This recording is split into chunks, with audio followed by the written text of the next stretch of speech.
hi, hey, how are you? We should probably, you know what I'm like, hey, This is the Monty Show and the stuff. Truth in sports talk streaming. Okay. When you want unbiased No. opinions Good talk. about your Yeah. favorite team Just without playing the the spin, open. all you Turn the have to do drops is up. find the Monty Show. Yeah, okay. Streaming live and available 24 hours a day, 7 days a week on YouTube. 7 days a week, too. And now, here's Monty. Yeah, the show already started up here. You know, some days 3 o'clock just shows up at like 10 o'clock in the morning. The Monty Show, presented by our good friends at The Advocates, theadvocates.com. And you guys, The Advocates are working with the road home. Yes, they are the best injury attorneys in the business. Yes, they are your only option when it comes to workman's comp, because there's nothing in workman's comp law, situations, injuries that the experts at The Advocates haven't seen. You know that already. Find them at theadvocates.com. Chat with an attorney for free. But they are doing something really important. You see on the screen a Venmo address, whether you have $1, $5, $1 million. Please contribute to The Advocates. They're working with the Road Home, one of the leading homeless advocacy groups in the country. The Road Home is trying to raise money to send kids to school. And I mean basic necessities like socks, shoes, pants. They want kids to have multiple pairs of underwear. Think about that. That's what homeless kids battle every day in this country. Contribute on Venmo. Hit them up, Advocates donations on Venmo. That money goes right to the Road Home to help homeless kids be equipped properly for school. That's what you love about The Advocates, you guys. I know a lot of people say that they're trying to help their communities. When you look at The Advocates, they are putting money right back into the communities they serve. This is such a good thing. I know you're probably here to talk Pac-12 TV Death Star. I totally understand that. But I'm asking you to take 30 seconds, open up Venmo, and shoot a donation over to The Advocates. You see it on the screen, Advocates donations on Venmo. Just say, hey, homeless kids, The Monty Show. Let them know that you heard about us on The Monty Show. We appreciate you guys doing that. Hello to everybody that's here. It's great to be with you. Yes, we have a massive update. Just before the show, we talked to a source of ours in the television industry to try and get some clarity. There are multiple conflicting reports on what's happening with the Pac-12 TV deal. Heather Dinich at ESPN tweeted moments ago, in a tweet I have not seen, by the way, but tweeted moments ago that a Pac-12 TV deal is imminent. Ross Dellinger, who now works for Yahoo, Stuart Mandel, who works for The Athletic, both saying that no TV deal is imminent. Our sources in the television industry tell us that it is expected by most people that in the next 10 days there will be a TV deal. Texting and talking to people right before the show today, we are hearing that a TV deal is close. And again, Stuart Mandel's a guy that I respect a lot. As my phone will not stand upright right now. Okay, that's cool. You know, I mean, you're just over here. I'm just having one of those days. But Stuart Mandel at The Athletic is a guy that I really trust. And Stuart Mandel tweeted moments ago that no TV deal is expected. There will be no Pac-12 TV deal to announce at Friday's media deal, in part because, quote, we've seen folks coming to the table that were not at the table 6 months ago. NBC, USA Network, via NBC Universal, as we told you about. That's Stuart's tweet. Heather Dinich is somebody that I worked with at ESPN. I take her word as gospel when it comes to college football, because Heather is somebody that does not play games. And Heather saying that there is no Pac-12 TV deal Friday, but one is imminent. Mm-hmm. What do you make all this, Jake? Because it seems like, from what our sources are telling us, it's coming within the next 10 days.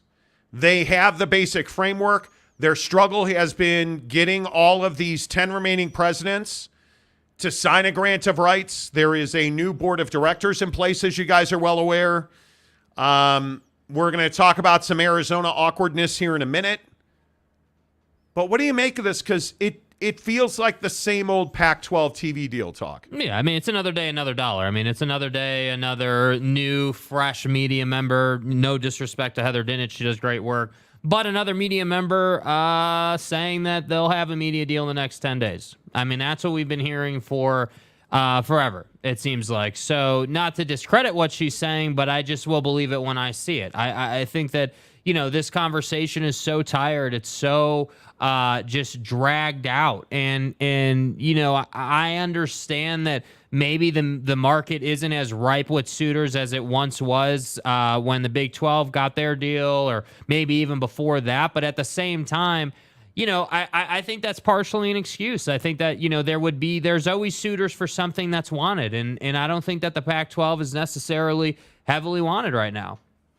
Yeah, and I think what you're looking at is Heather Dinich wrote a story at ESPN.com in which she said that, as you can see on the screen, Pac-12 expects to release details of its highly anticipated media rights deal in the, quote, near future. She has a source telling her, and again, I worked with Heather Dinich in my time at ESPN. She is the gold standard in college football. Like the connections that Heather has as a professional are second to none. She says a source told her, quote, "Our 10 schools have been ridiculously patient." And I would agree with that. They say the patience is about to pay off. I don't know if that's what that means. I still maintain that as we sit here, that I have to, on some level, believe that I think $30, $40, $50 million is outrageous.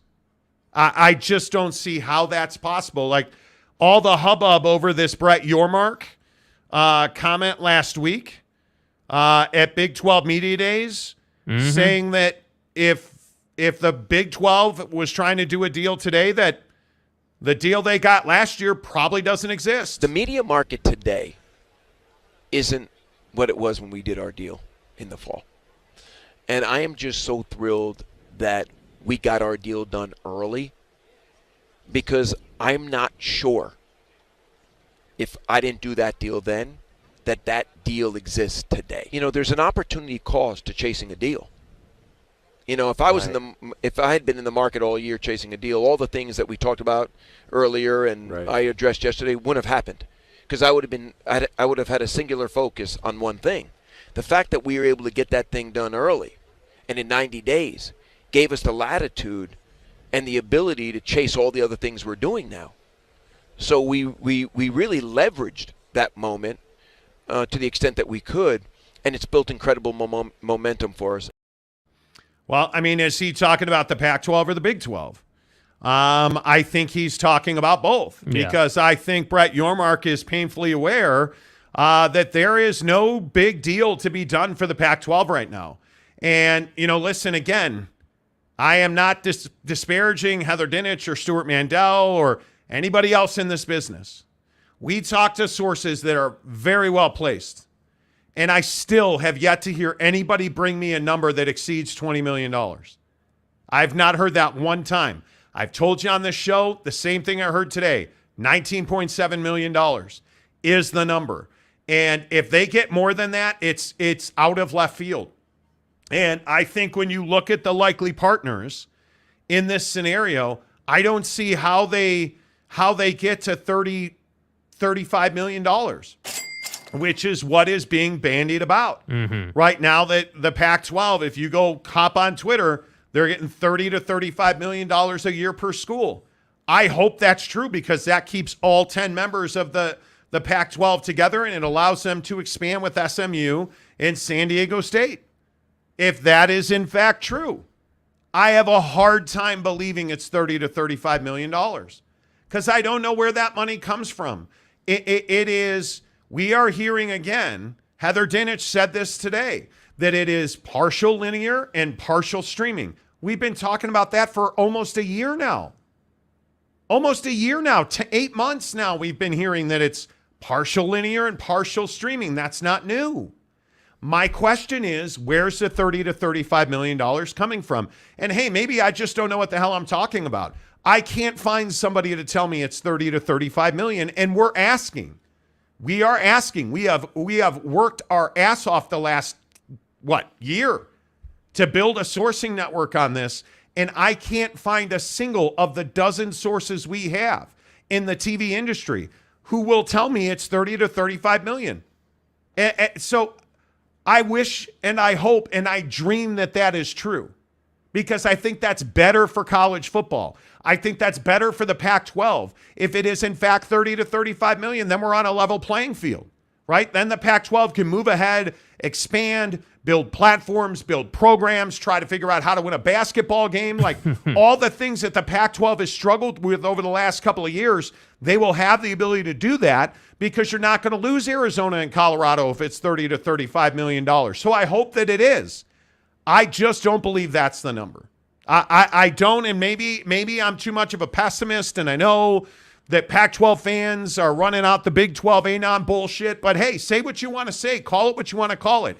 You tell me who's bringing $30 to $35 million to the table. Because I can't find it. Because if it's ESPN, how does it make sense for ESPN to share streaming rights when you know that there's not enough butter for all the toast to go around in the streaming business right now? And listen to all the Pac-12 folks talking about how ESPN's going out of business. That's the other thing that's being floated out there, that ESPN's struggling. They're trying to sell it off, and like all the spin and negativity around ESPN. You think all of a sudden they're going to start sharing content when they're struggling and going out of business, which, by the way, they're not, and they won't. So I just don't know where all this comes from. And again, I sit here and I tell you, as honestly as I can tell you, as passionately as I can tell you, as genuinely as I can tell you, I hope it's true. I hope that the Pac-12 gets $30 to $35 million a year. I hope they prosper. I hope they grow. I hope this conference finally leaves all of this BS behind. But Jake, I just don't see how that happens here. Yeah, I mean, I just don't know where the influx of cash is going to come from. And hey, maybe NBC Universal comes through with something. Maybe that's the play. I mean, we've heard that for a good little bit, that NBC Universal is around, and maybe they come through. But I'm just telling you, again, no disrespect to Heather, but everybody has said this. I mean, again, this isn't new stuff, right? Like, hey, they're going to have it in the next 10 days. Great. We've been saying that since Christmas. I mean, legitimately, like, we've been saying that for months now. So to me, like, it's not surprising that the week of their media day, we're getting somebody in the Pac-12, right? Sources, somebody saying that the media deal is coming in the next 10 days. So for me, like I said, this doesn't change a whole lot.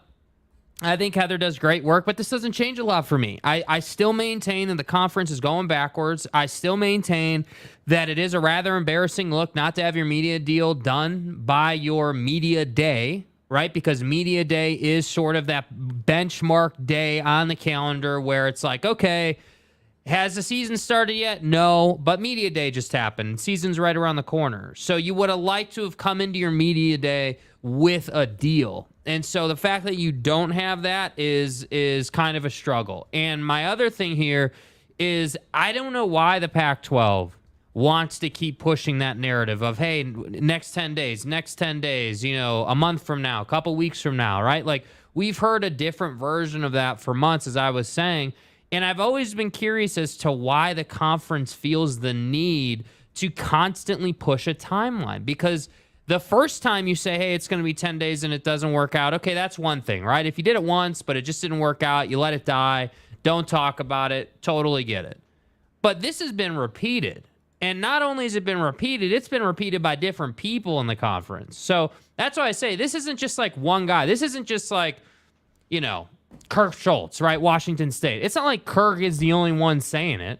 Right, you have multiple people saying, hey, it's going to be done in the next 10 days or the next month or whatever the case may be, and it's not done. Yeah. So that's why I say, like, I respect the reporting, but I'll believe it when I see it. And again, I will believe that this conference is surviving when I see a media deal done and a grant of rights done. Because again, the other piece of reporting in this Heather Dinich article is that the Pac-12 has pre-negotiated their grant of rights, and that's all apparently agreed to. And my point in that is how are you going to agree to something when you don't have a deal? How are you going to what keep that in your mind. Where have we heard this before? We heard this from John Canzano. And who else did we hear this from? Kirk Schultz essentially hinted at it. And Kirk Schultz has been wrong on this at just about every single turn. And the issue that I have is if we're going to believe Kirk Schultz, like how do you get away?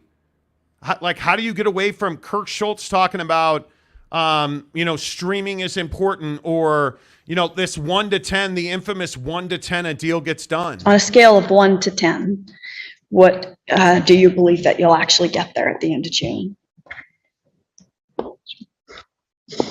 Who are you talking to? No, sorry. Sorry, moment of levity. Anyway, Yeah, I'm just trying. yeah. Because, it's kind of been a little bit of like I know. Groundhog Day. And that's why I don't like to talk to the media about this, because I already said I think it's imminent, and it's been imminent, for 3 months. I put it at probably to a 7. So. Okay. I mean, listen, I love my dude Kurt Schultz. He is a fountain of content. Mm-hmm. But he's talking about it's imminent, it's going to happen, and he's been saying that for 6 months. And now all of a sudden, Heather Dinich is saying the exact same thing that Canzano said, who we already know talks to Kirk Schultz, allegedly. Like, it's tough to buy it lock, stock, and barrel. It's tough to buy into that. Yeah. With all due respect. And I look at guys like Stuart Mandel. I look at guys like Brett McMurphy and Ross Dellinger and Heather Dinich. And these are some really good journalists we're talking about. That Ross Dellinger wound up at Yahoo. Amen, dude. I am so, because Ross Dellinger is one of the best. But this sounds a lot like what's been coming out of Washington State for months. Yep.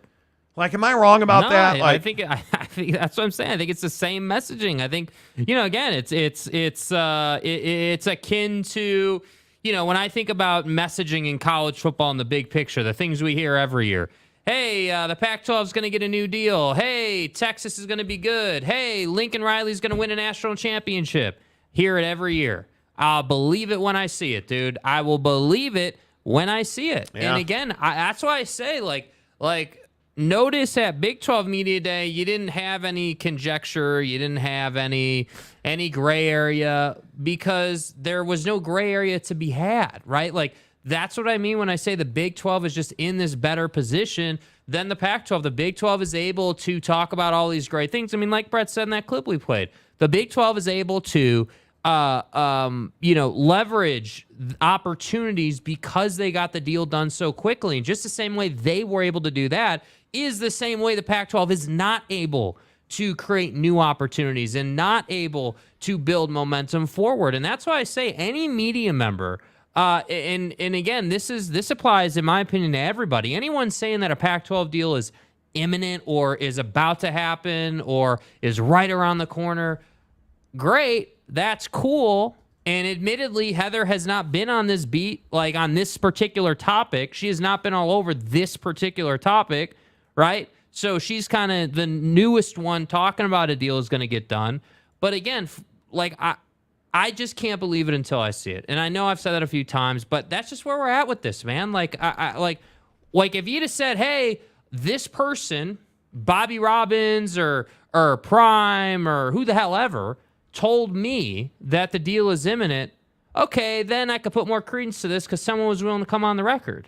And I'm not questioning her sources. I'm just simply saying that when someone's willing to come on the record and tell you, hey, I believe that a deal is going to be done soon, well, okay, we need to give that a little more credence, right? We need to give that a little more legs. But this is more the same, and I just don't know that this is like breaking news or anything crazy. Yeah, I would be stunned if Heather Dinich is reporting this. She's talking to somebody who's telling her that. I think the world of her as a professional, and again, that doesn't probably mean shit to you, but I think she is a phenomenal reporter. This just feels very different than everything that's been happening. And I also hear that, reading her story, leaders throughout college athletics have been paying close attention to the Pac-12 and waiting for months to see how, if at all, a new deal could further impact conference realignment. Okay, well, that's not new. We know that. Yeah. Right?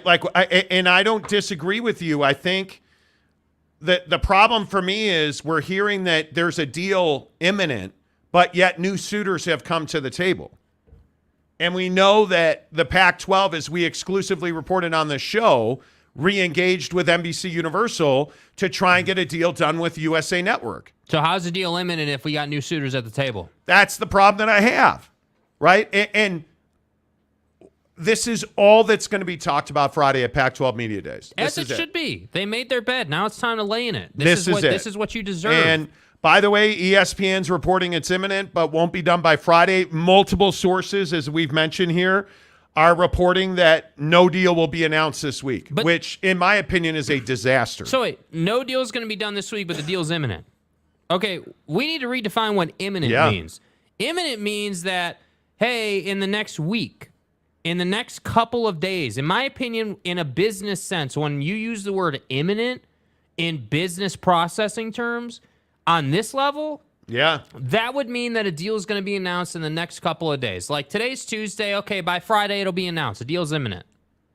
Imminent does not mean 30 to 40 days from now. That's not imminent. That's like being there. I would rather someone say, hey, the Pac-12, like if Heather came out and said, hey, the Pac-12 has now progressed to a point where they have a partner willing to invest at a level that the Pac-12 is good with, and they're negotiating terms on top of that, like years and distribution and all that good stuff, that would be great. That would be breaking news, in my opinion. If you came out and said, hey, dude, the Pac-12 and NBC have agreed on a number, but now they're working on channels and all this other stuff. Okay, now we got breaking news. Now we got something to work with. But this imminent stuff is just not. It's just not. But I would also say, man, I hope it's true. I really hope it's true because I think I think this two-conference discussion we've had for a couple of months now. Wow. I think it's terrible. I think it's absolutely terrible for college football to be going to any kind of two-conference system. I'm openly rooting, and I know it pisses Big 12 fans off. I'm openly rooting for the Pac-12 to survive. I know that disappoints you. I'm openly rooting for it, and I say that because if the Pac-12 survives and they can add San Diego State and somebody else, because again, I'm not your SMU homie. I am much more about their Tulane. oil money. I'm much more about Tulane. And I know that SMU, according to the great radio wizard in the Northwest, is going to pay $70 million as an entry fee, which is not happening. I get it. But I think college football is far better off when you are talking about major P5 conferences surviving. Yeah. And I think that's the reality. Thank you, Cleveland Rocks, who gave us $20. Appreciate that. Scott Andrews gives us $10 today to say my favorite show is on Jakey Two Holes and the soon-to-be dead Mormon. This guy. Also, nothing against Heather, but the Pac has been saying in the near future for months. You're exactly right. That's the tough part, and I think for folks like Heather who have just had an incredible career, and as you said, are the gold standard. Because I agree with that. Heather Dinich is outstanding. Yes. I mean, obviously does amazing work, and I think that's what's tough is like, you cover this conference and you cover the media deal situation, or lack thereof, obviously, and you feel as a media member and as a writer implored in a sense to put out content, to report what you're being told. But unfortunately, she's being given the same round of crap, in my opinion, that everybody's been given. I think that's very true. This sounds an awful lot like Kirk Schultz. And so if you're Heather... It's a guess, but... look at this choice. If you're Heather, hey, don't put anything out. Don't report this. or report it because you're a reporter. And it's the same thing people have been told for months on months. Rock in a That's the hard choice. place. Yeah. Rock in a hard place. Riley O'Brien, how are you? He says, hey, Monty, shout out to you and Jake. Love you guys and love the Monty Show. Appreciate it. Thank you. Laura Weiss, how the heck are you? Good to see you. The next month isn't in the near future or imminent. I'm saying, bro. Like, come on, man. Right? Spangler, how are you? She's just missing the context when she used the word imminent. Yeah. No. Truth. Big 12 fans are charming, ultra soft. Well, but I understand why Big 12 fans, I don't know, are Big 12 fans rooting for the Pac-12 to disintegrate? I don't know. I don't know. That That's feels the right strong. verbiage. That feels strong dude, to me. Big 12 fans want to pick up the Pac-12's best brands. I mean, let's be real about this, right? Like, hey, we're not voting or rooting for the Pac-12 to fail. But man, if we could get Arizona, ASU, Utah, and Colorado, we would be over the moon about it. Like, come on, dude. We know what Big 12 fans want. And I don't blame you for that. They're Not great at all. brands. Not dude. at all. They'd be huge value adds to your conference. Yeah.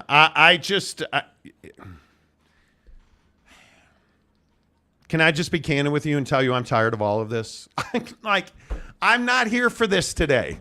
I was all tuned up and ready to rip San Diego State a new one. I know, dude. I was all tuned up and ready to say that Brett Yormark was poking fun at the Pac-12. And then Heather freaking Dinich and Ross Dellinger have to show up and ruin the whole damn show. Dilly.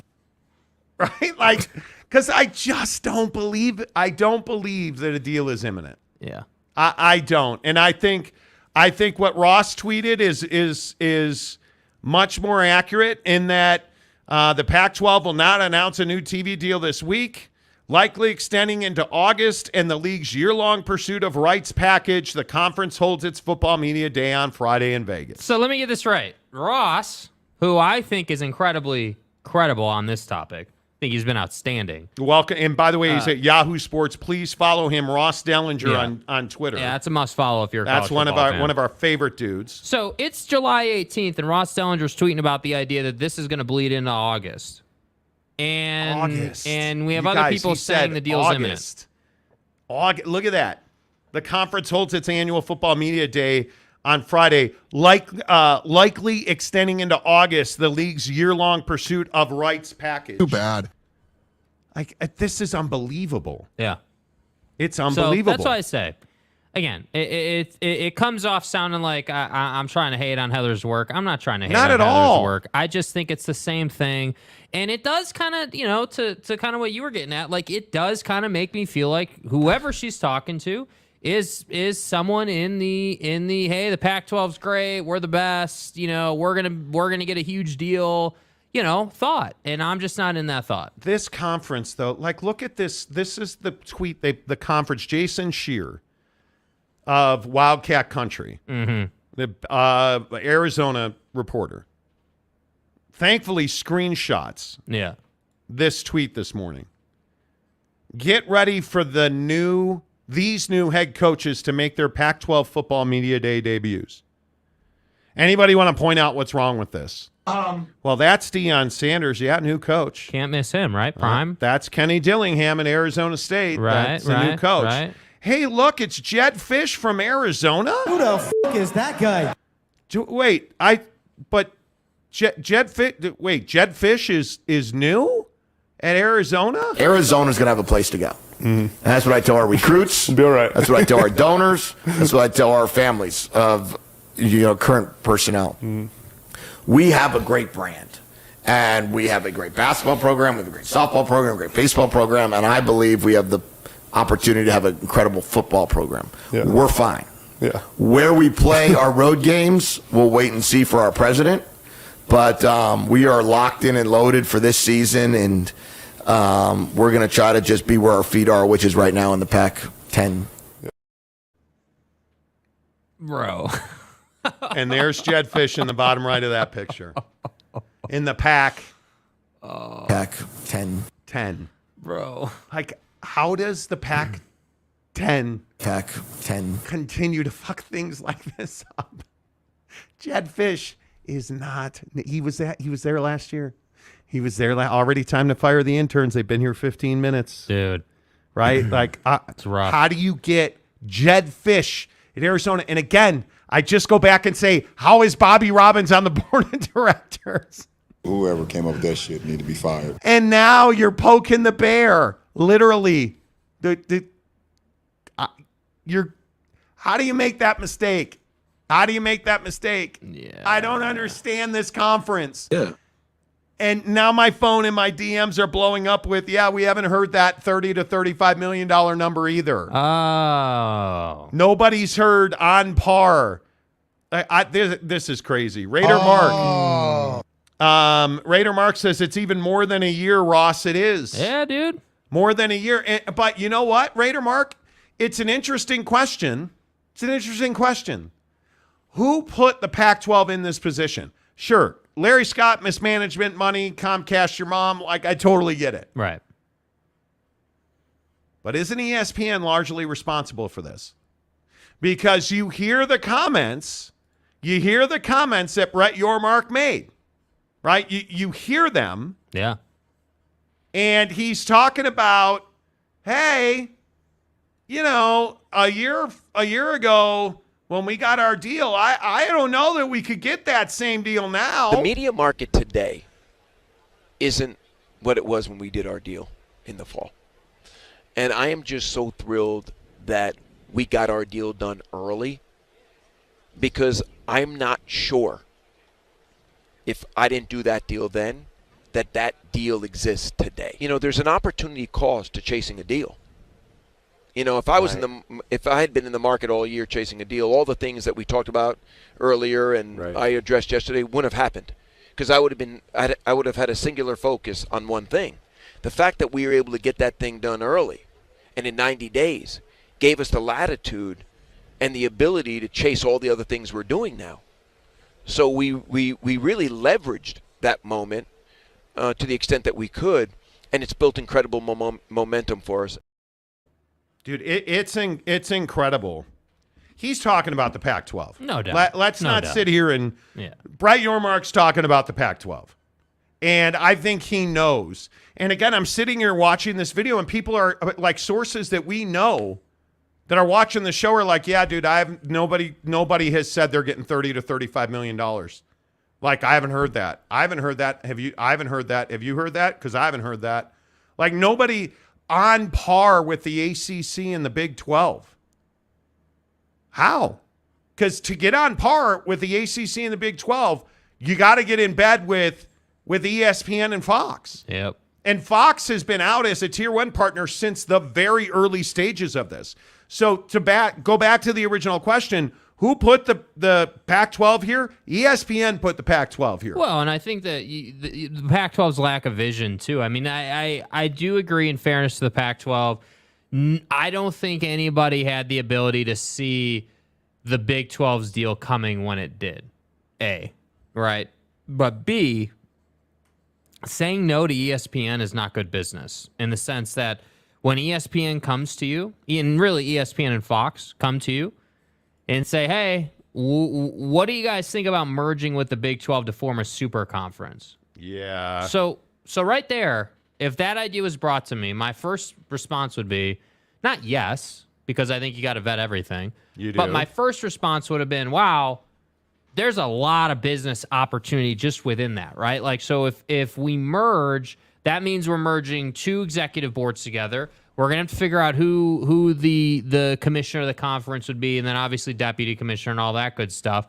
But just from a money-making standpoint, a TV standpoint, imagine having, again, because at that time, USC and UCLA hadn't left. So imagine having the top brands in the Big 12, Texas and Oklahoma, versus SC and Oregon and Washington and Utah, right? So to me, I just never understood why the Pac-12 said no to the idea of merging.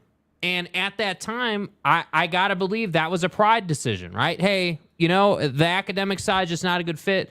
We prioritize academics over athletics. So at that time, I feel like that was a pride, hey, we just feel like being associated with the Big 12 is not good business. But what I don't think the Pac-12 saw coming was, oh man, this coin's going to get flipped to the other side, and all of a sudden Yormark and company are going to be in the driver's seat. And because we said no to a merger, ESPN and Fox are going to go to work with the Big 12, and then they're not going to want to or have a line item to go ahead and pay us, $50 million a year or $30 million a year, whatever the number would be. That's why you're here. Carol Folt, at USC, she may have been the starter, but that's why you're here, in my opinion. Yeah, and I think you're here because ESPN decided to go with Brett Yormark in the Big 12. I mean, I think it's as simple as that. And really, it was ESPN and Fox. And our sources have told us that, hey, ESPN and Fox wanted the Big 12 and the Pac-12 to merge. And the Pac-12 wouldn't have the conversation. And I think that's why you're here. I think you're here because ESPN decides who gets and who don't in college football, right? True. They largely decide who the haves and the have-nots in college football are. And I think the long, difficult relationship the Pac-12 has had with its TV partners is why they're a have-not. Because, again, and I'm not trying to be oversimplistic, but as somebody just texted me, if it was going to be done at 30 to 35 million, it would have been done already. And the idea, and we keep hearing about how new suitors have come to the table who were not at the table 6 months ago. That's not ESPN, and that's not Fox.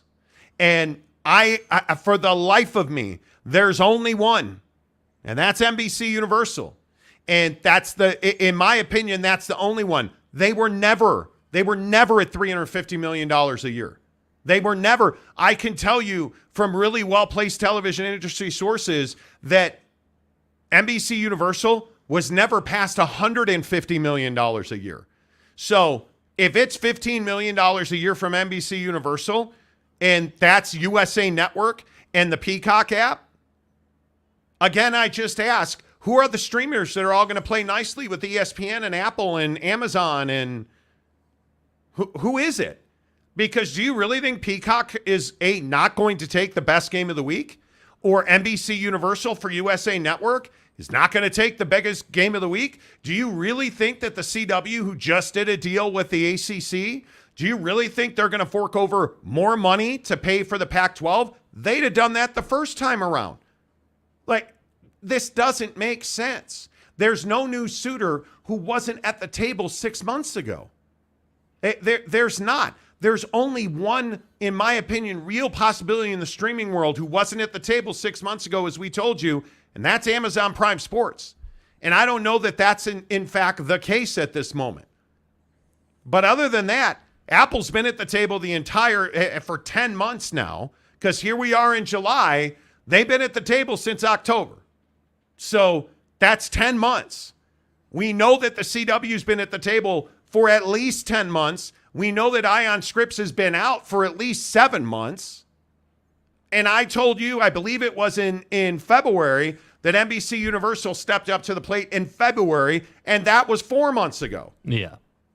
So I'm trying to figure out who's this almighty savior that swooped in and is saving the Pac-12 TV deal.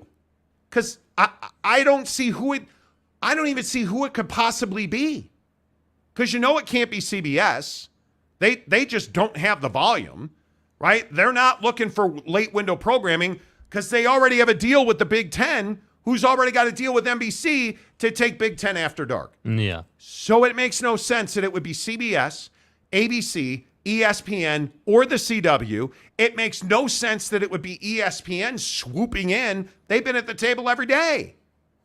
They have weekly and bi-weekly conversations set up with their conference partners. ESPN is a wonderful person to be on the right side of the street with. Facts. The problem is I don't believe that the Pac-12 is on the right side of the street with ESPN and ABC. Well, and I think your point about, hey, if 30 to 35 was going to happen, it would have happened already. I mean, it's damn near impossible to argue with that logic. Like, if the Pac-12 was going to get the deal that they wanted to get, well, it would have been done already. It would have been done already. We're here. So I just think I'm a huge believer in these type of conversations and these topics when we're talking about what may happen or where a conference is at or whatever the case may be.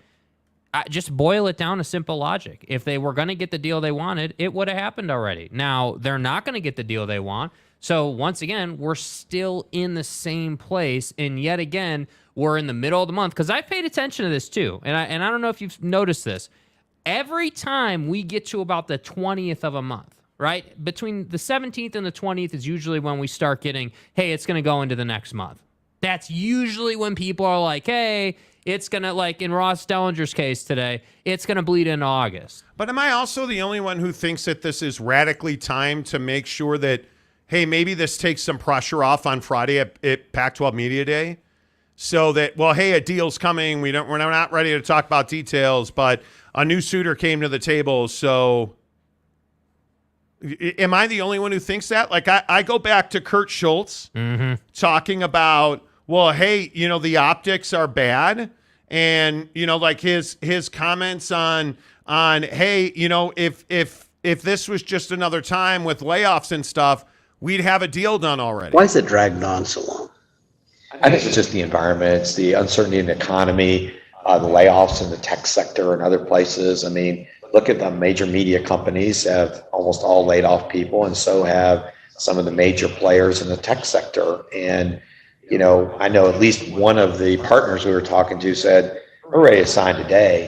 But the optics of us announcing that we're laying off X number of people and we signed, this multi-million-dollar deal with the Pac-12 are just simply not the best. So we're going to have. Yeah, simply not the best. But now all of a sudden he's talking about, oh, well, man, we never thought we'd be here. We expect to have a resolution by the end of the month. I mean, when we thought some of these things with the Pac-12 revenue would be an issue back in January and February, we thought, well, we're going to have the media deal signed. So by the time a board sees it, you see here's the challenges and here's the new revenue above and beyond coming in. And you say, okay, we got an issue to take care of for a year, but there's actually some longer term solutions. I never thought we would still be in June negotiating and working with our media partners around what that final deal is going to be. So never thought we would be here.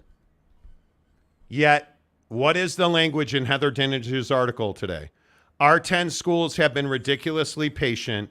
The patience is about to pay off, and a deal is imminent. Boy, that sounds an awful lot like Kurt Schultz to me. And you just heard him say essentially all of that. Well, We've been patient. We never thought we'd be here. A deal is imminent. He said in June, I can't believe it won't be done by the end of the month. Well, by the way, it's July 18th. This sounds like Kirk Schultz. And to me, and again, this is obviously just my opinion. Kurt Schultz needs to get a buckshot and get bucked up because I don't understand where his mind's at. Maybe if they had buckshot, their TV deal would be done by now. Yeah, Bucked Up, the official energy provider of the Monty program. The Daily Buckshot, it is here. Now, we lasted 42 minutes today. That's pretty good. Usually we're like 20 to 25. I usually last far longer than 42 minutes. All right, you don't? Stay hard. You don't? Is that that's what you're saying? I'm going to drink my buckshot. So good. I will also say, played around a golf today, didn't have a buckshot, played horrendous. And the last 3 holes were fucking terrible because I didn't have my buckshot, right? Well, tell me I'm wrong. Didn't have my buckshot. How did the end of that round look? Dude. Well, not so good. Some crooked ass numbers on buckshot, that card, which is 200 milligrams of caffeine, gives you a mental lift.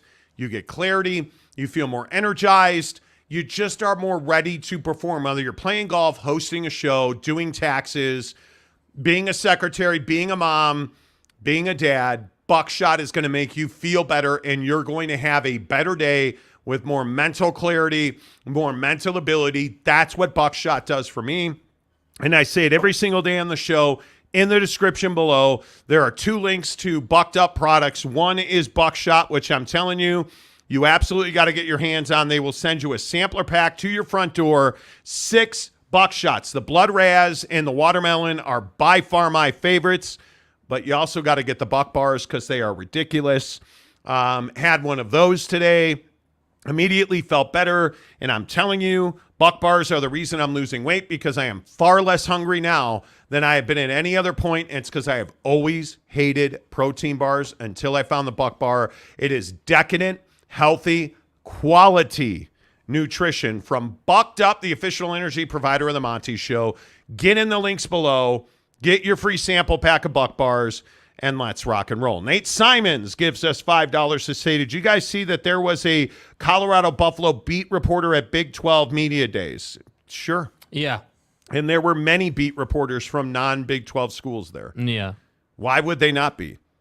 Why would they not be? There were news stories broken left and right. Big 12 Media Day. I was not surprised by that at all, frankly. Ryan Thomas gives us $4.99 to say if the Pac school can't see that they are being lied to, then they deserve the disastrous result. Utah, Colorado, Arizona State, and Arizona need to grow a pair and put old Yeller down. All I have in this world is my balls and my word. Put old Yeller down. Why would you call George Kliavkoff old Yeller? Mm-hmm. Don't get it. Jeff Watson, 90% chance CU announces they have asked to join the Big 12 and have accepted on the 25th. Well, I mean, maybe. I couldn't. I think that is. If they're getting 30 to 35 million, nobody's leaving. Nobody's leaving. And I'll just continue to tell you that. In fact, if they get 25 million, nobody's leaving. Yeah.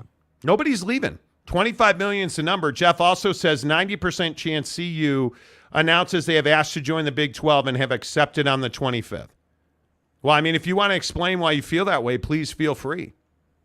Please feel free, but I don't know that that's the case.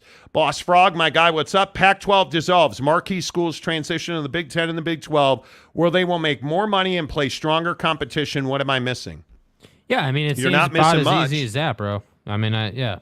Yeah, I think as simplistic as that is, I think that's exactly right. And I think that's the trouble with the idea that all of a sudden they've got a new suitor. I mean, again, it's like, what's the new suitor? I mean, has there been, because the only other thing I could think, or the only other possibility, which is not even really a possibility, is that there's been a shift in how the conference views streaming. That could be the only other out that I could even come up with brainstorming. Like somehow, some way, the President Cossays of the world, who don't believe in streaming as a tier 1 option, all of a sudden flip that idea or that philosophy.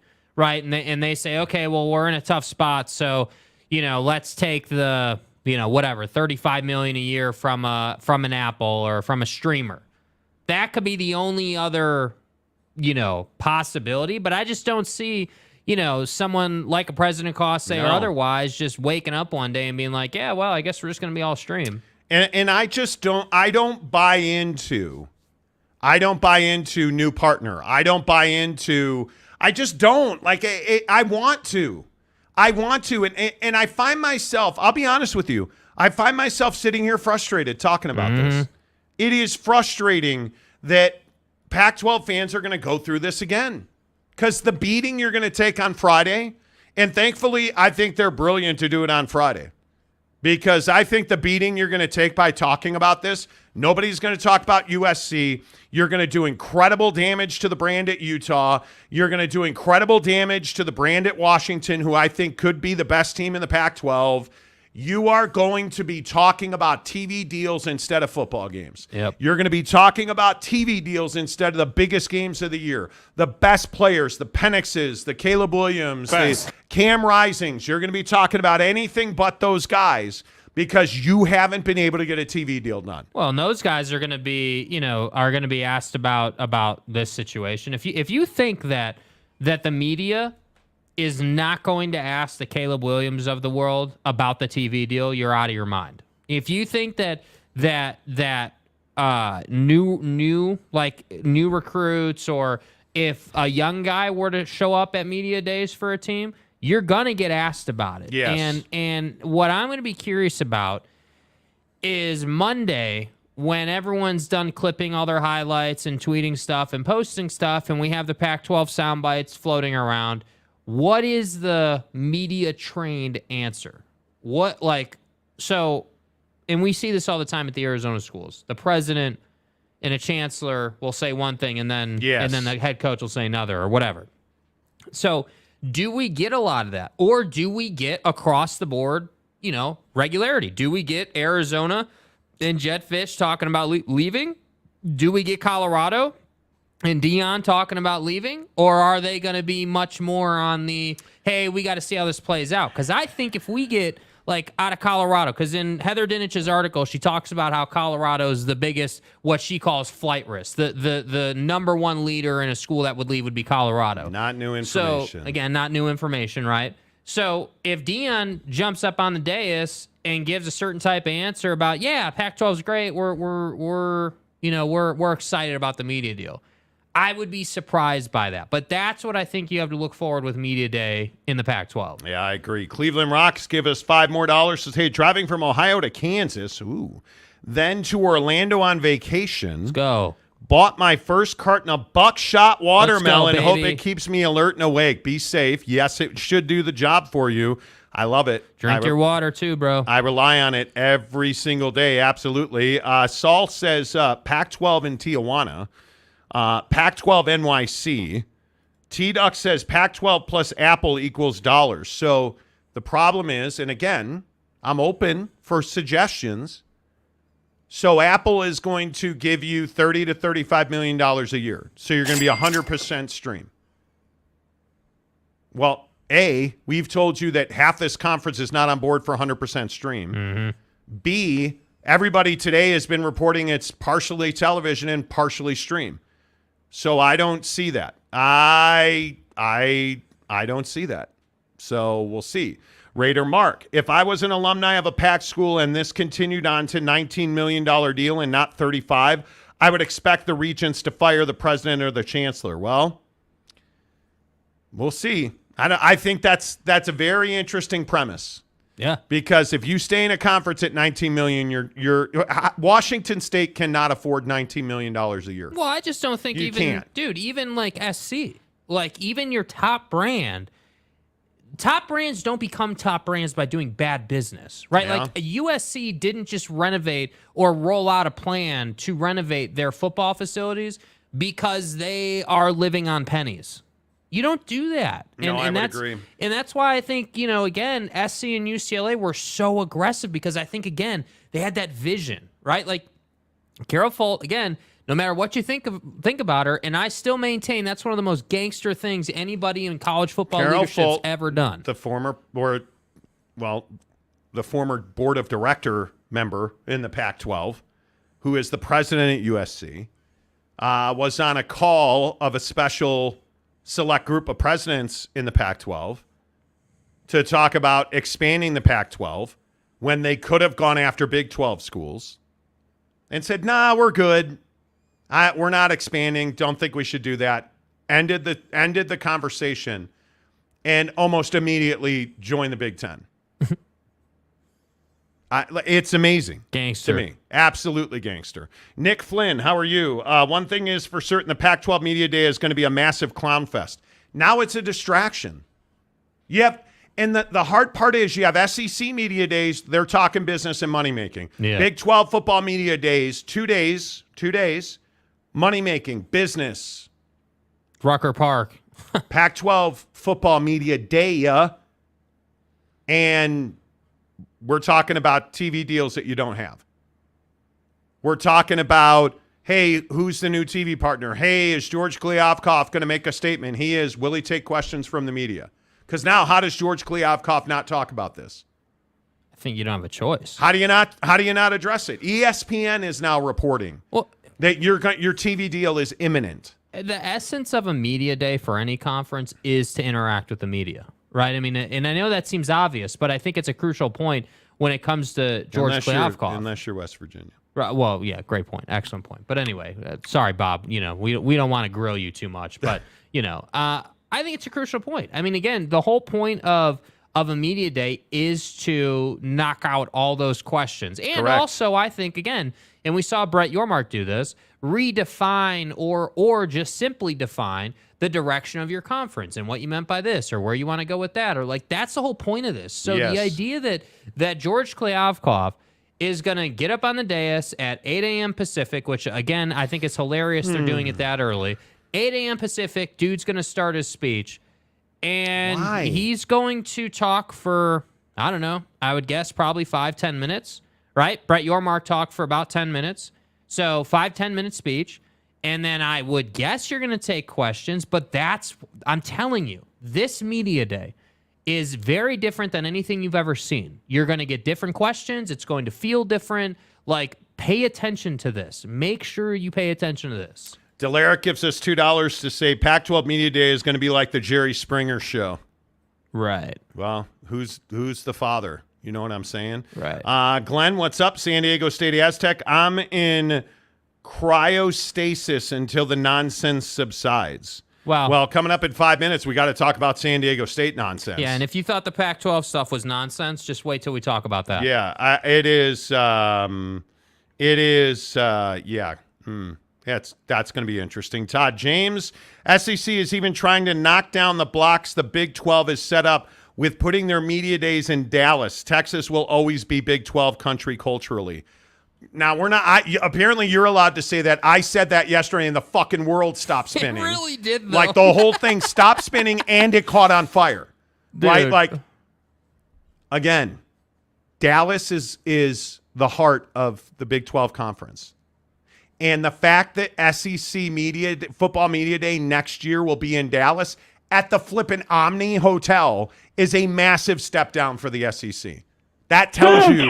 That tells you where the Big 12 is. Well, they'll be down the street at Jarrow World in Tarrant County, right? Well, and I have to say, Jerry World, if you haven't been there recently, still looks the same way it did. It still looks really good. It is incredibly well maintained. Like it's unbelievable. Doing media day at Jerry World or any football stadium, in my opinion, is the way it should be done. The whole hotel thing, and again, Jerry's the way.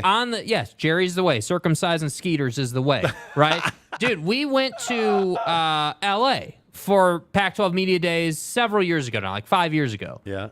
And that just felt cramped and sweaty. They did it at the Kodak Theater. Jerry World was well done. Plenty of space. Everything was air good. conditioning. Air conditioning. Come on, dude.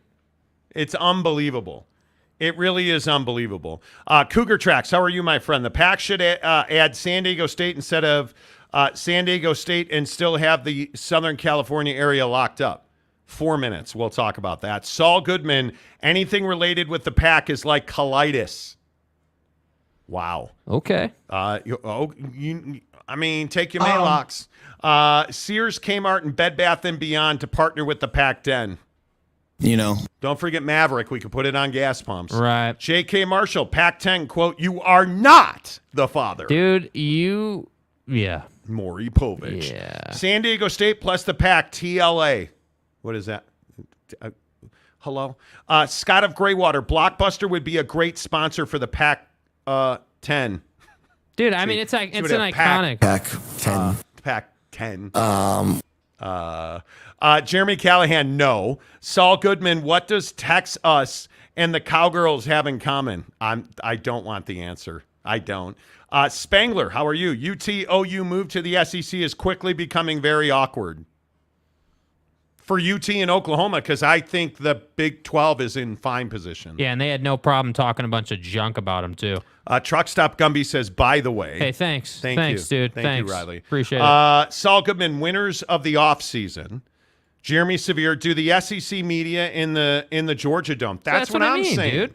Like, why wouldn't you? And it's not the Georgia Dome anymore. They have Mercedes-Benz Stadium now, which is gorgeous. Yeah, why would you not do it there? Right? I mean, come on now. OG Gary, Security and Exchange Commission, SEC. Right. SEC, you know. J.K. Marshall, cramped and sweaty like Five Guys. I don't know. Jake's the Five Guys. Jig knows all about 5 dudes. Right. Todd James, how is that going to look? Big 12 and Jerry World, the SEC not even in the second best choice in Dallas. That's what's crazy, Todd. Yeah. You didn't go to the convention center. You didn't go to American Airlines Arena. You went to the Omni Hotel. Well, they're paying homage, Texas and tradition and shit. Okay, well then do it at J.R. Ewing's Ranch for crying out loud. Don't do it at the Omni Hotel that smells like cigarette smoke and cigars. What, Bob's Steak and Chops was booked? What are you, nuts? Are you kidding me right now? That's You're the not best. wrong, dude. It feels so second rate. Well, we couldn't get Jerry World. Better go to the Omni Hotel? Excellent strategy, sir. There's a baseball park across the street, dude. Like Globe Life Stadium and stuff. Yeah. What are you doing? What's the food going to be at SEC Media Day? It better be Papa Murphy's Calzones. At Papa Murphy's, we do more than just pizza. We do calzones. Papa Murphy's does calzones? Oh, I think you mean I do the calzones. And how do you do it, Dad? How do I do it? How do I do it? Oh, well, we do it with fresh ingredients and hand-shredded cheese tucked in a scratch-made dough. That's how, honey. At Papa Murphy's, we make great pizza. Hey, don't forget the calzones. Order now at papamurphys.com. Papa Murphy's Pizza, the official pizza of the Monty Show. Use the promo code Monty25 to get 25% off your purchase of $25 or more. At Papa Murphy's Pizza, the best way to order Papa Murphy's, download the Papa Murphy's mobile app. Makes it super easy. You can order it at 4 a.m. for 4 p.m. pickup. Order it anytime you want. Tell them when you want it ready. You'll walk in the front door at Papa Murphy's. It'll be sitting on the to-go rack. Take it home, drop it on the smoker. 20 minutes later, you got the best pizza in the business, dude. I'm telling you. Boom. And the calzones, amazing. The take and bake chocolate chip cookies, amazing. Papa Murphy's Pizza, the official pizza of the Monty Show. This hour of the show is presented by our good friends at TryDayTrading.com. They're back on the show because you guys continue to kick ass. Papa Murphy's Pizza, yes. Try-Day Trading, yes. While you're sitting at home making tons of money, order your Papa Murphy's Pizza so you tie it all together. TryDayTrading.com. You no longer have to complain about going back to the office. You no longer have to complain about, the guy who smells like ass in your office, because all you have to do is go to TryDayTrading.com and work for yourself from home full time. They're traders on a daily basis. They graduate the TryDayTrading.com program, make $1,000 a day and more. What could you do with $240,000 a year in income? Did you make $1,000 today? Oh, you didn't? TryDayTrading.com. Oh, you want to do it part-time. You love your boss. You love your job. Cool. You can do it part-time. Program all of your trades into their proprietary software and algorithms. It'll trade for you while you're at work. You can make $300, $400, $500 a day. Make your car payment in one single day every month. Bank the rest of the money for retirement. Take your family to Disneyland. It's up to you, because when you go through the program at TryDayTrading.com, you come out the other side as one of the best day traders in the business. Tell them you heard about it on the Monty Show. Go and sign up for your 30-day, $10 trial membership. It's a charitable donation. $10 goes directly to charity. That's a tax write-off for you. And you get the entire system, including all of their elite processing, all of their elite coaching and teaching and training. 30 days, $10 to see your future at TryDayTrading.com. How the heck are you? Hour number 2 of the Monty Show. And we tell you guys every single day that the Pac-12 is going to have a TV deal at some point. Today, if you're just tuning in, the news is, I don't know, what's the right way to say this? The news is quite variable. ESPN is reporting that a Pac-12 TV deal is imminent. Pac-10. This according to Heather Dinich, who is a senior writer at ESPN. She is one of the best college football journalists in the country at ESPN. The Pac-12 expects to release details of its highly anticipated media rights deal, quote, in the near future, a league source with knowledge of the conversation told ESPN on Tuesday. The deal will not be announced at Pac-12 Football Media Days on Friday. It is likely to include a mix of streaming and linear options and is expected to be on par with the ACC and the Big 12. Well, Heather also said that, hey, the Pac-12 has a grant of rights in place, to which I say, again, tell me this doesn't sound like Kirk Schultz. Tell me this doesn't sound like the radio wizard in the Pacific Northwest who reported that the Pac-12 has a media deal in place, to which Bobby Robbins said, nah, bro, I don't know anything about that. When I landed, I saw some reporter said, is this true? And it was a tweet from one of the other reporters saying the deal with the Pac-12 is done. Details to follow. And so my answer was, I've not been informed about any of the information in this tweet. So let me get this right. The newest member of the Pac-12 Board of Directors, Bobby Robbins, the president at Arizona, had no knowledge of a grant of rights being done. So now all of a sudden a grant of rights is done, according to Heather Dinich at ESPN. Well, the problem with that is multiple sources are also saying, yeah, no, there's no TV deal. It's not coming at Media Day. According to Ross Dellinger from Yahoo Sports, it's likely extending into August. The league's year-long pursuit of a rights package continues. Dude. The conference holds its annual football media day on Friday. And then you start going to Stuart Mandel, you start going to all these dudes that cover this conference on a regular basis, and none of them are reporting a deal is imminent. Yeah. And again, let me just recap, and I'm not trying to be a dick because I respect the hell out of Heather Dinich at ESPN. I used to work with her, but I look at this tweet from Ross, and I look at the tweet from Stuart Mandel, and I say to myself, hey, man, this sounds a lot like Kurt Schultz at Washington State. Because Kirk, who is the director, the head honcho of the board of directors in the Pac-12, there's 3 on the board. Kirk sits at the top. What has he said? Oh, a deal is any day. It's coming any day. It's coming any day. It's coming any day. You said that last month. Right, but it's coming any day. You said that 2 months ago. Right, but today, it's coming any day.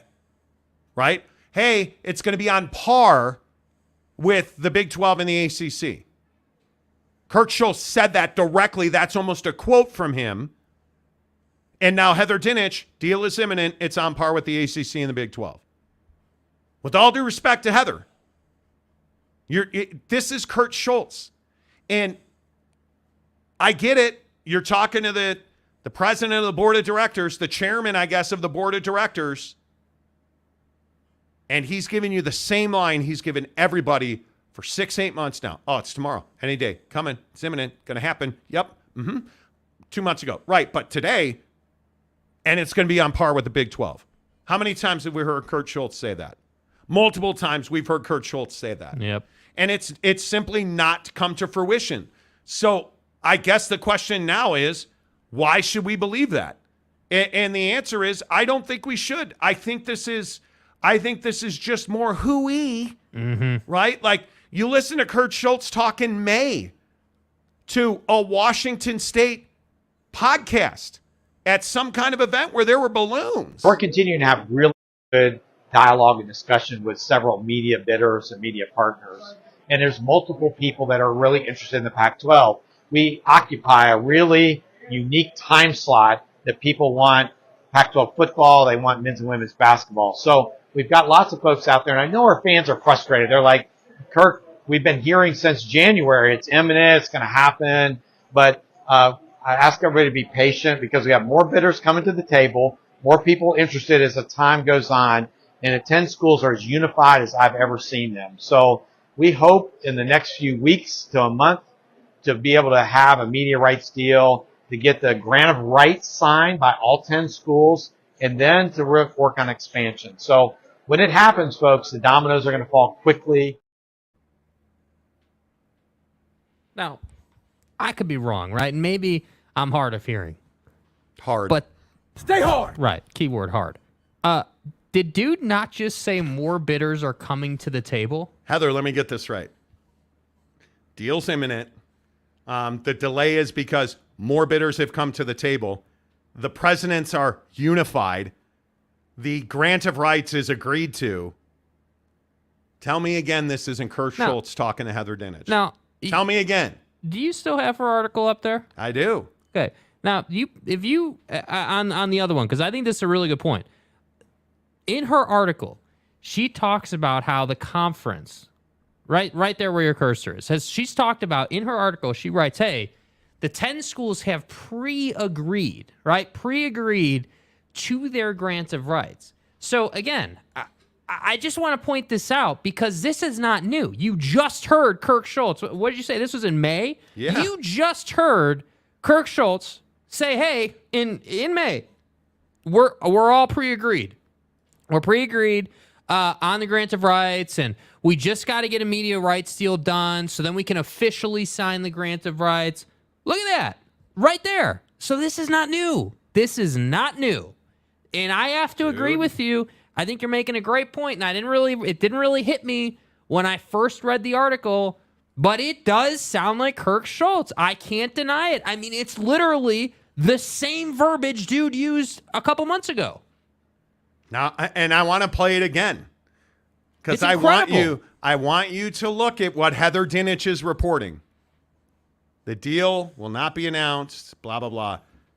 Near future, our 10 schools have been ridiculously patient. The 10 schools in the conference have pre-negotiated the grant of rights deal. Right? That's what Heather Dinich is reporting today.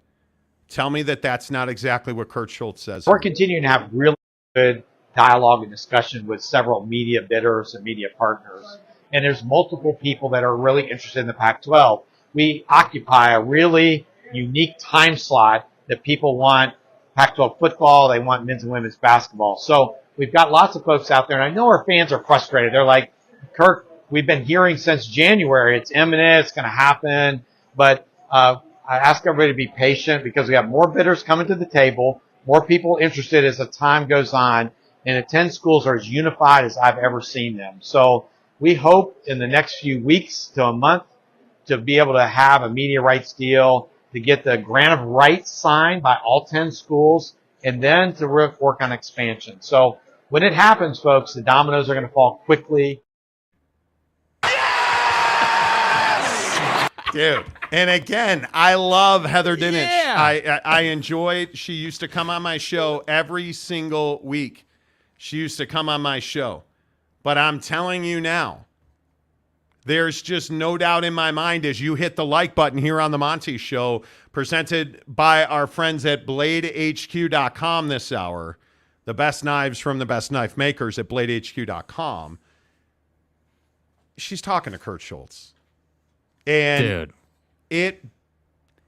it makes it a lot less fucking believable that because it's coming from Kurt Schultz, who's been saying the same thing for months and months and months. I mean, it is. We don't see this a lot in the media. I have to admit. I mean, the verbiage is so eerily similar. I mean, I don't know.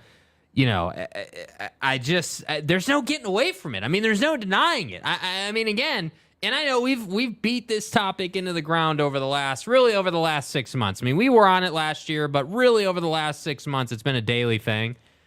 And this revelation here is truly incredible because I have to admit, he's been the one talking. Schultz has been the one talking the most. I mean, we've heard from Bobby at Arizona. You know, you've heard Ray Anderson make a complete ass of himself several times. Like the chancellor at Colorado. Yeah, like, you know, we've heard some other people kind of talk and say some directors. Things. I mean, Jed Fish might be my favorite soundbite from the last couple, but Schultz really has been the guy. Lokeman gives us $5 to say the SEC just wants to put the SEC logo with Omni Building Light Show like they own Dallas now. Meh. They don't own Dallas. Yeah. They don't. That But that's ain't not a happening. bad point, Lokeman. Not at all. Yeah. MJ Bissett, my guy, what's up? $5 to say this isn't a donation to the Monty Show. I'm doubling the Save the Pack fund. Monty and y'all fully bucked up. Tell that guy to hold the hat on camera. Like, it's amazing to me. It is amazing to me that, I mean, this is Kurt Schultz, lock, Truly stock, and incredible. barrel. Like, there's almost no way to get away from it. I man. can't Like, remember the last time I saw something like this. Because again, I just want to point this out. And I'm no expert, right? Like, okay, great. I'm just me.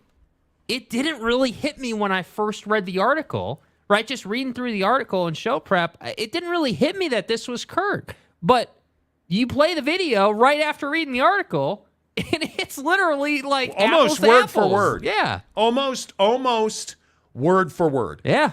It is. Yeah. Let me get a couple comments. Then we got to get to the San Diego State Mountain West situation. Let's see. Who's Truck Stop Gumby? Hello. Good to see you. J.K. Marshall, my plan to withdraw an 8-figure lot of $100 bills at the bank is imminent. Exactly. Greg Romano, what I want to know is who is the Pac-10 is getting screwed on the words of the Pac-10 consummated. Maybe San Diego State is entered by the back door. Pac-10. First of all, I don't want to talk about entering people's back doors. Second of all, I think you have to look at Washington State's. If you look at the landscape of the Pac-12, who makes money in this conference? Oregon, Washington, Utah. I mean, those are the ones bringing the revenue. Yeah. And if you look at women's sports, college basketball, college football. Oh, SC, too, before they left. Well, but that doesn't count now. Yeah. In the new grant of rights where revenue sharing's been agreed to. It's just one of those things where I say, I don't understand how Washington State, Oregon State, how is Oregon State agreeing to take less revenue? Somebody needs to explain that. How does, if I phrase it this way, how is a school within a football program capable of between 10 and 12 wins taking less revenue? How does that work? Because again, and this is what's being bandied about nationally, right? In every conference. Hey, dude, the college football playoff is being expanded. So we got to get a team into that top 6 to get that top cut. So is there more credence in having a slim down conference as opposed to a fat one so we up our chances? Whoa. Pac-12 is big boned. Well, why call the Pac-12 fat? Well, can you measure it? Geez, that's not nice. Derek Roche, says, I've been saying they should wait on a TV deal. Better deals might come. Well, I just think that's a dangerous game to play, man. I mean, how long? Because you're getting what no one in the Pac-12 wants to say, and I'll be curious to see if someone says it Friday. Dude, you can only wait so long before the timeline for the schools runs out, right? The timeline for the conference is next year, right? The conference can wait till next year. I mean, at this point, you're so far in, why not wait another month? Schemers. Right? Schemers, exactly. But schools like Colorado, the schools that you keep hearing that are considering leaving, their timeline is running short because Brett Yormark, right, for Arizona or Colorado, doesn't need to just have an open invite. He can rescind an invite anytime he wants to. So at some point, I would guess, depending on how this all plays out, and I know Big 12 and the Big 10 are on record as saying they don't want to be the Raiders of the Pac-12. Right. But at some point, you have to play offense, and you have to go ahead and put the dagger in. You have to. So I'm just curious, when you talk about waiting for the TV deal because better ones might come, I don't think a better one's coming, man. I don't think a better one's coming either. OG Gary, who's a 4-month member, appreciate you. Not more bidders, more betters to the table. Hey, see what I mean? See what I'm saying, man? Carlos Knuckles. Why won't the teams leave now? Because there's no reason for them to leave now. There's no reason. Well, but there's no TV deal, Monty. But if you're getting into the Big 12, you're getting into the Big 12 a month from now or a year from now. Mm-hmm. The same deal is going to be there. Adam Vulture says, save Oregon State. Amen to that. Dude, Kurt I'm on Peters, we prefer Husky. Yeah, they're not fat. Wow. Truck Stop Gumby and J.K. Marshall. They're Husky. Fat. Remember when you were a kid and you wore Husky? Oh yeah, your jean size is Husky. West Virginia Mountaineer Layer with Kenny. Wow, is that where Bob Huggins went and got hammered the night the infamous night now? In the West Virginia Mountaineer Lair with Kenny. Is that where the West Virginia program was on Big 12 Media Days? Yeah, because Neil Brown ain't telling nobody. Okay, I'll stop. What's up? He says, what's up, everyone? What's up with you, dude? Cowboy Country, why would all those media partners pay $100 million a year each to share the Pac-10? No idea. Greg Swain, hello. Kurt, I'm sorry, Heather. Kurt saying to Heather Dinich, I'm sorry, Heather, this has never happened to me before. Exactly. No, never said What now? What? Let me tell you what now. Yeah, you're going to look like an idiot, Heather. That's what now. Pac-10 teams have Stockholm syndrome at this point. Only reason they haven't left. Christopher Shannon says, no, it's Big Bone. Right. She's Big Bone. Right. You know. Carlos says, I would bolt and ask the Big 12 to take my school ASAP. Well, and I think, again, you can't get away from the concept. And I know this is unpopular, and we've had this battle a million times. Dude, Pac-12 schools would rather stay together than leave. They would, even if the money is more plentiful in another conference. It makes sense. Yeah. It makes sense for them to stay together. MJ Bissett, my idea of the Pac-12 buying majority ownership of 40 over-the-air channel coast to coast is the only thing they can do, essentially going independent until the media landscape stabilizes. But is it stabilizing? And this is what George Kliavkoff, I think, has failed to grasp. And really, if you go back to Brett Yormark's comments, yeah, I don't think there's a deal for $30 million a year. Mm-hmm. I don't think that deal exists. I mean, you listen to what Brett Yormark said here, and I just don't. I can't believe he's not talking about the Pac-12. Yeah.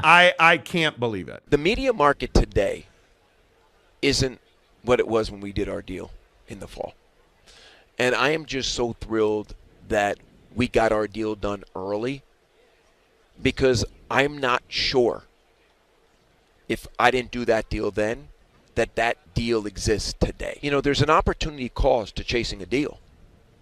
You know, if I was if I had been in the market all year chasing a deal, all the things that we talked about earlier and I addressed yesterday wouldn't have happened, because I would have had a singular focus on one thing. The fact that we were able to get that thing done early and in 90 days gave us the latitude and the ability to chase all the other things we're doing now. So we really leveraged that moment to the extent that we could, and it's built incredible momentum for us. We leveraged that moment to the extent that we could, and it's built incredible momentum for us. And what did he say? I'd be singularly focused on that thing in the next year. He's talking about the Pac-12. Yes. There's no way to spin it. There's no way to get around that. He's talking about it. Boss Frog says, sorry, Monty, Big Ten extends an invite to Oregon and UW today, and it's hard for me to believe they would prefer to stay. No, listen, the Big Ten's different. If you're getting $100 million from the Big Ten, you're going. Yeah. If you're getting $50 million from the Big Ten, you're going.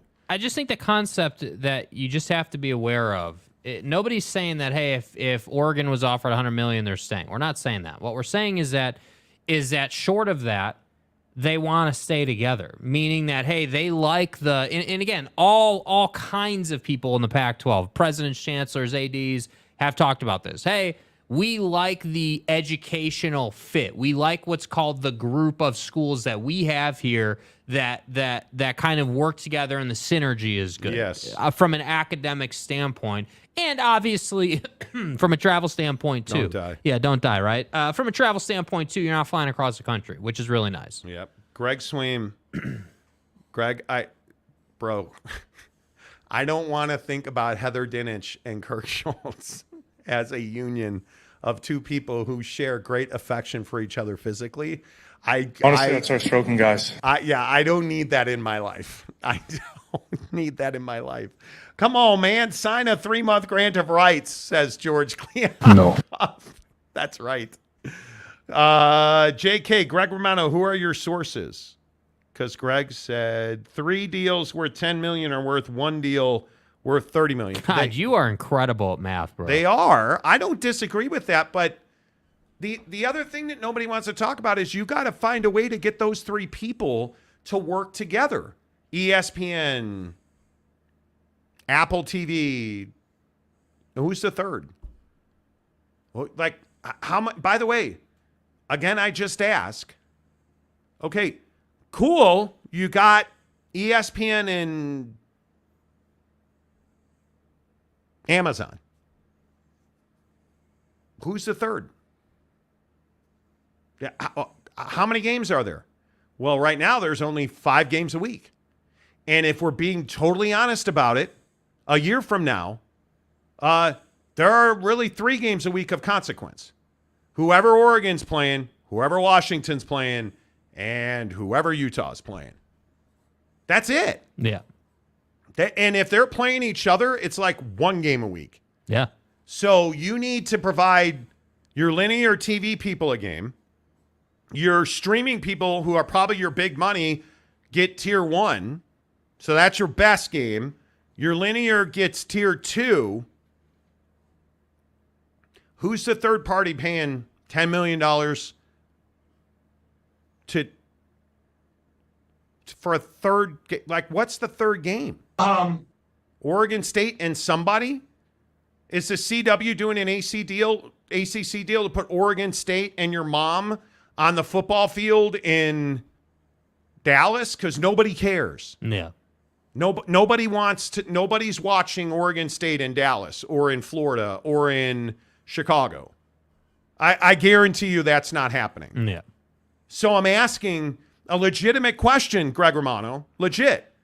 If it's 3 people, 3 outlets, $10 million each every year, first of all, you really think there's 3 media companies in this country willing to pay them $100 million a year? Because that's what it breaks down to at this moment in time on July 18th. If schools are getting $30 million, that's $100 million per media partner. Which, by the way, our sources in the TV industry network have told us time and again, ESPN's not going over $90 million. They're a hard stop at $90 million. Yeah. So who are the 3 people paying $100 million? Because Amazon only ever wanted a Friday night game of the week, right? Apple TV, and Jim Williams and I were messaging back and forth this morning, and he was like, hey, by the way, don't forget, MLS produces games on Apple TV. Okay, cool. So you're telling me the Pac-12 is going to pay to produce its own games and then put them on Apple TV, which we've talked about at detail on this show? Come on, man. That doesn't make a lot of sense. That does not make a lot of sense. Oliver Crooms. Well, hello, sir. Thanks for the tip. Gives us $10. Appreciate you. Headline 27 to 35 annual branded and performance-based linear and majority stream. Most linear guarantee up to top 10%. Other performance-based measure. Big 12 gets bottom 1 to 2 P5 schools, my opinion. Well, if it's 27 to 35 annually, nobody's leaving the Pac-12. Nobody's leaving the Pac-12. Yeah. Because, again, I will just say what I've been told repeatedly, consistently by multiple different sources. 25 million, nobody's leaving. Now, much to Boss Frog's point, if the Big Ten swoops in and says, hey, Oregon, we'll give you 50 milli. See you tomorrow. Yeah. We'll be there. We'll move. Hey, Autzen Stadium will fit on the back of a flatbed. We'll move it out to Evanston. Pack this thing up. We're out of here. Screw Northwestern. We'll take their place. Right? Like, in all seriousness, you're going to go. If Oregon, Washington, Stanford, and Cal each get 50 million, they're gone. But what's the likelihood of that? Okay, today, not much. But here's the point. If you're getting 27 to 35, why are you leaving? Why would any school leave the Pac-12 to go to the Big 12? What sense does that make? You're going to break business relationships. You're probably going to burn bridges because people are going to be pissed. And you're doing that for maybe less money? That doesn't make sense. Yeah. That, with all due respect, Oliver, that just, to me, that doesn't make a whole lot of sense. That doesn't make sense. And donuts. ESPN equals cherry picking the best game. Who wants to pay for crumbs? It's true. You know what I'm saying. Truck Stop Gumby says, by the way. Okay. Maybe Enron Lopeman says, yeah. Hey, By the way, Saul Goodman says. Okay. Greg Swaim, for all those Arizona State fans who keep spouting that Arizona can't leave without them, remind me how often I heard same about OU or Oklahoma State and UT and A&M. And from what our sources in Arizona have told us, and this is not new, we've reported this on the show multiple times, And we talked to somebody on the Board of Regents in Arizona.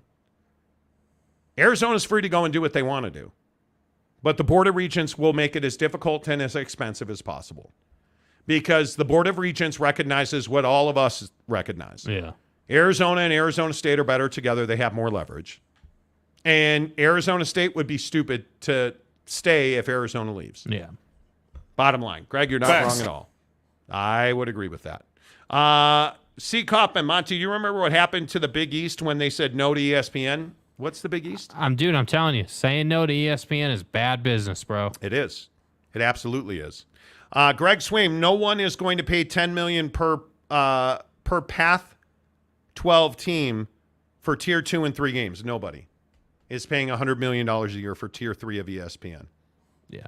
Or of the Pac-12. ESPN's not doing that. That's why I said, like, we can sit here and we can play this game, you guys, where we build Pac-12 TV deals or media rights deals. Like, we can play that game. This isn't the SEC where every game matters every single weekend. Right? Like, you think about Tier 3 in the SEC. I mean, take your pick of what Tier 3 would be. Yeah. Do you know how many teams qualify for that and how important those games are? Right? Like, I don't think it's a thing that, yeah, I don't know. I could be wrong, but I think in my opinion, I think that the SEC and the Big 12 have multiple tiers of quality games. Yep. This year, next year, 5 years from now, they have multiple tiers of quality games. And I don't think the Pac-12 can offer that. I don't believe there's a Tier 3 game of note in the Pac-12. We've talked about this on the show. Yeah, I just think, look, I think the Pac-12 is a super competitive conference, top to bottom. Pac-10. The Pac-10, sorry. Top to bottom. However, their bottom is just not relevant from a TV standpoint. That's the problem. And again, I go back to Apple TV. You couldn't get Messi right, and nobody watches MLS on Apple TV. And how many people here, like, there's 564 people and 3,000 people who've watched this show already today. And I'm just asking, how many of those people do you think are fully paid subscribers to Apple TV? One in 25? Maybe. 1 in 50? More likely. 1 in 100? Probably. Yeah. Nobody watches Apple TV. Well, that's the Mandalorian, bro. Baby Yoda, bitches. Well, that's cool. But is the Baby Yoda crowd watching Pac-12 sports? Probably not. Probably not. Just being honest, probably not. Yeah. Probably not, in my opinion. Clayton Keon. What's up, man? Hey, guys. 10 million? LOL. There you go. Hey, guys. Welcome to the show. Saul Goodman, George Kokioff. Get off the coke. George Jacoff. Are you listening to Brooks Koepka? Is that what? I mean, I think that's what could be happening, but I'm not sure. You gotta get stroked. Could be. Truck Stop Gumby says Nessie is greater than Messi. There you go. Absolutely could be. There you go. Ron Loney, the Pac-10 schools are like the modern woman who think they all deserve a 25-year-old millionaire husband that is 6'5", athletic, and a celebrity. Completely delusional. Well, I don't know what the misogyny had to do with anything. J.K. Marshall, what a messy. Exactly. Fat Jesus, all Pac games are quality games if you have super low expectations. That's funny. Salty Drunk, my guy, how's Australia treating you, mate? You guys will be glad for the season to begin in a month or so. Yes, my God, dude. Yes. Can we please get kickoff? Rookies reported in the NFL today. Thank God. And can we get NBA trade season to kick into full effect? Because I'm tired. I want my Dame trade. It pissed me off when all this happened 20 minutes before the show started. It really frustrated me. Their top is closing in on the bottom. It probably is. Renee Roca says he's a no on Apple TV. It's Fair says, I'm an Apple TV subscriber. Okay. Kurt Peters, Jake, bottoms need love too. Oh. Nope. Lopeman, don't call Pac-10 messy. Yeah, that's not nice. Yeah, it's not Laura nice, Weiss Saw somewhere Apple TV has a little over 100K subscribers, and over half of them are not paid subscribers. They are free. T-Mobile. Yeah, like T-Mobile or promotional subscribers is what it's called. So you're exactly right, Laura. You know. J.K. Marshall, my grandmother watches Apple TV, just saying. Okay. Mandalorian. Seriously. Truck Stop Gumby says, shout out to Baby Yoda. Yeah, you know what I mean? Shout out Baby Yoda. Shout to Mobamba. You know Baby Yoda and stuff. Big Bad Brass Balls. Can't wait to hear your thoughts about San Diego State. Let's do that. Yeah, let's Brass do it. Balls. I'm ready. Let's do that. I'm ready. The Mountain West versus San Diego State. You know that all of the presidents met yesterday, and it was D-Day. We were getting an announcement. Kind of like the TV deal. San Diego State's fucked. Like, that was what Monday was, right? That's what Monday was supposed to be in this conference. Yeah, it turns out it doesn't work like that. Talked to sources at the conference today who told me there were no public statements issued by the Mountain West yesterday. Talked to other sources at the conference who said, well, we didn't make a public announcement because we haven't finished the plan of action yet. And from what I understand, they're trying to figure out how much money they're going to withhold and how much money they are legally allowed to withhold and what their legal ability is to punish is a strong word. Sanction is likely the right word. The Mountain West is trying to figure out what sanctions are available to them and what tools they can use to sanction San Diego State by the terms of the Mountain West Grant of Rights and the membership charter. That's what the issue in the Mountain West is. They're not making a public statement because there is no public statement to make. Yes, the presidents met, we're told, for 3.5 hours by video conference, but there was no decisive answer as to here's how we're handling this. Most of the presidents are in lockstep that there needs to be sanctions levied against San Diego State for their disrespect and their, and I think people have been using the word treasonous. Let's not get carried away.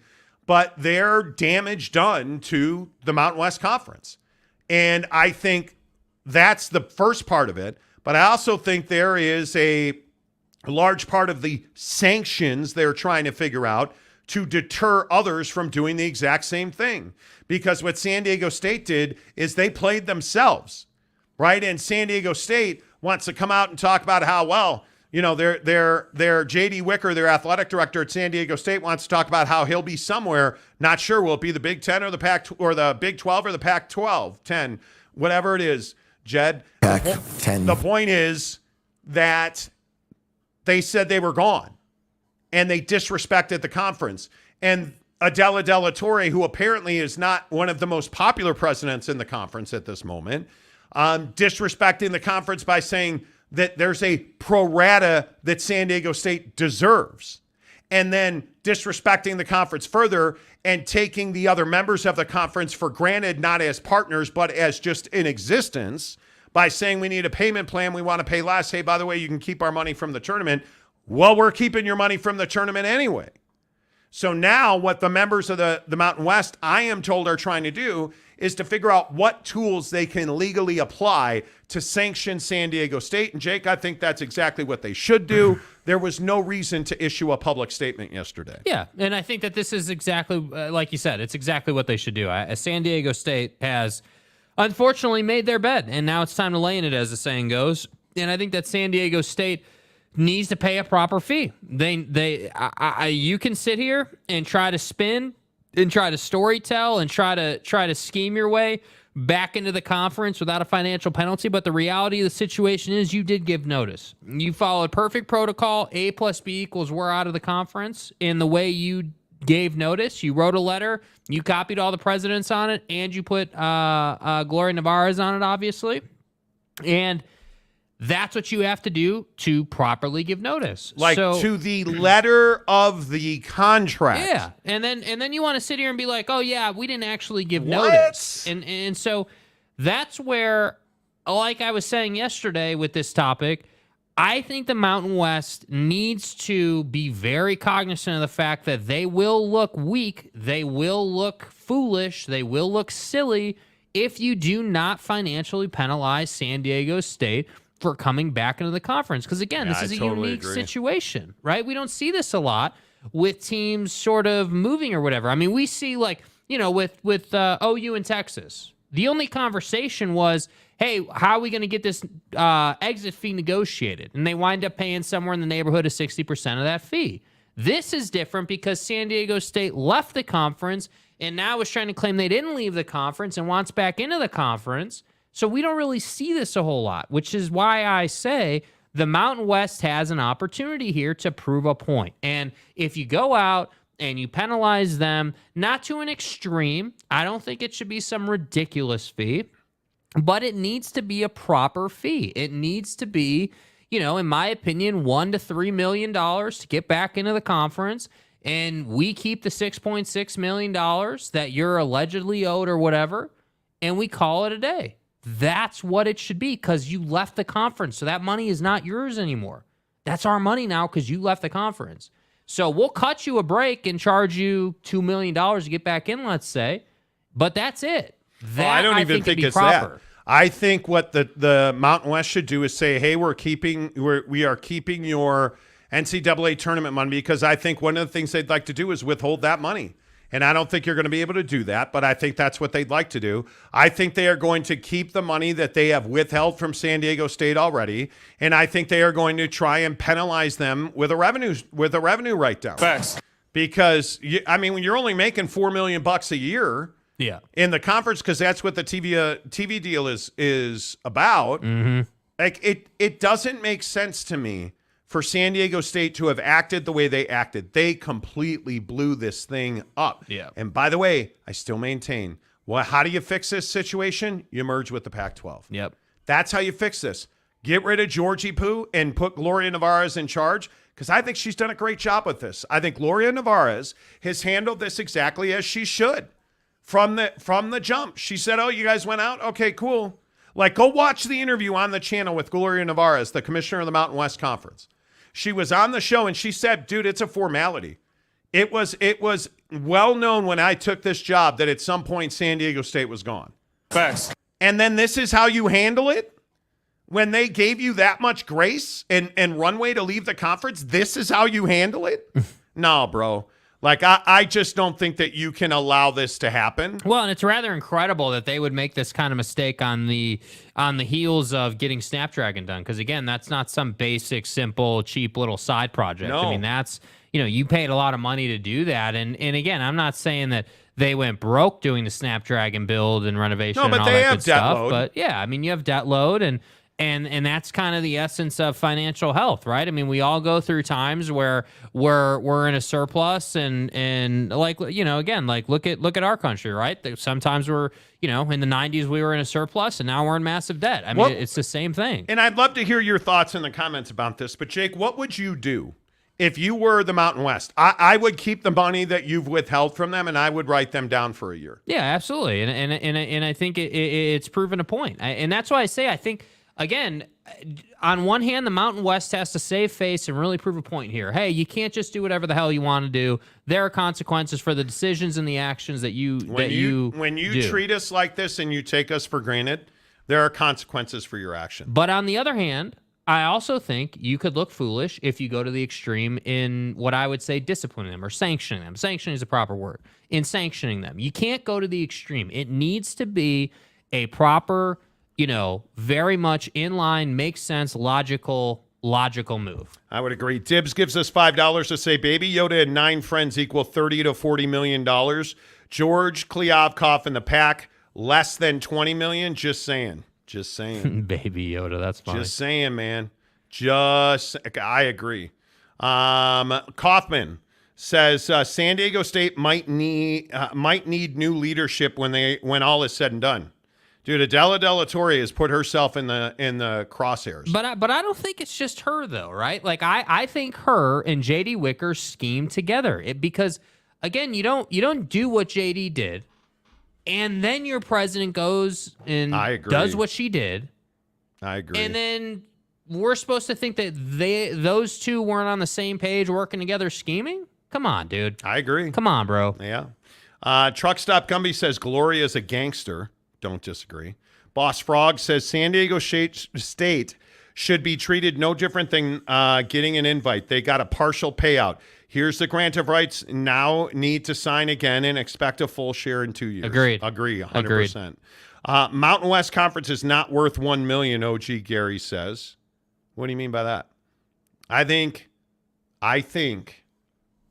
if I am the Mountain West Conference and you merge with the Pac-12, I can see you getting that group of schools to $30 million a year. Yeah.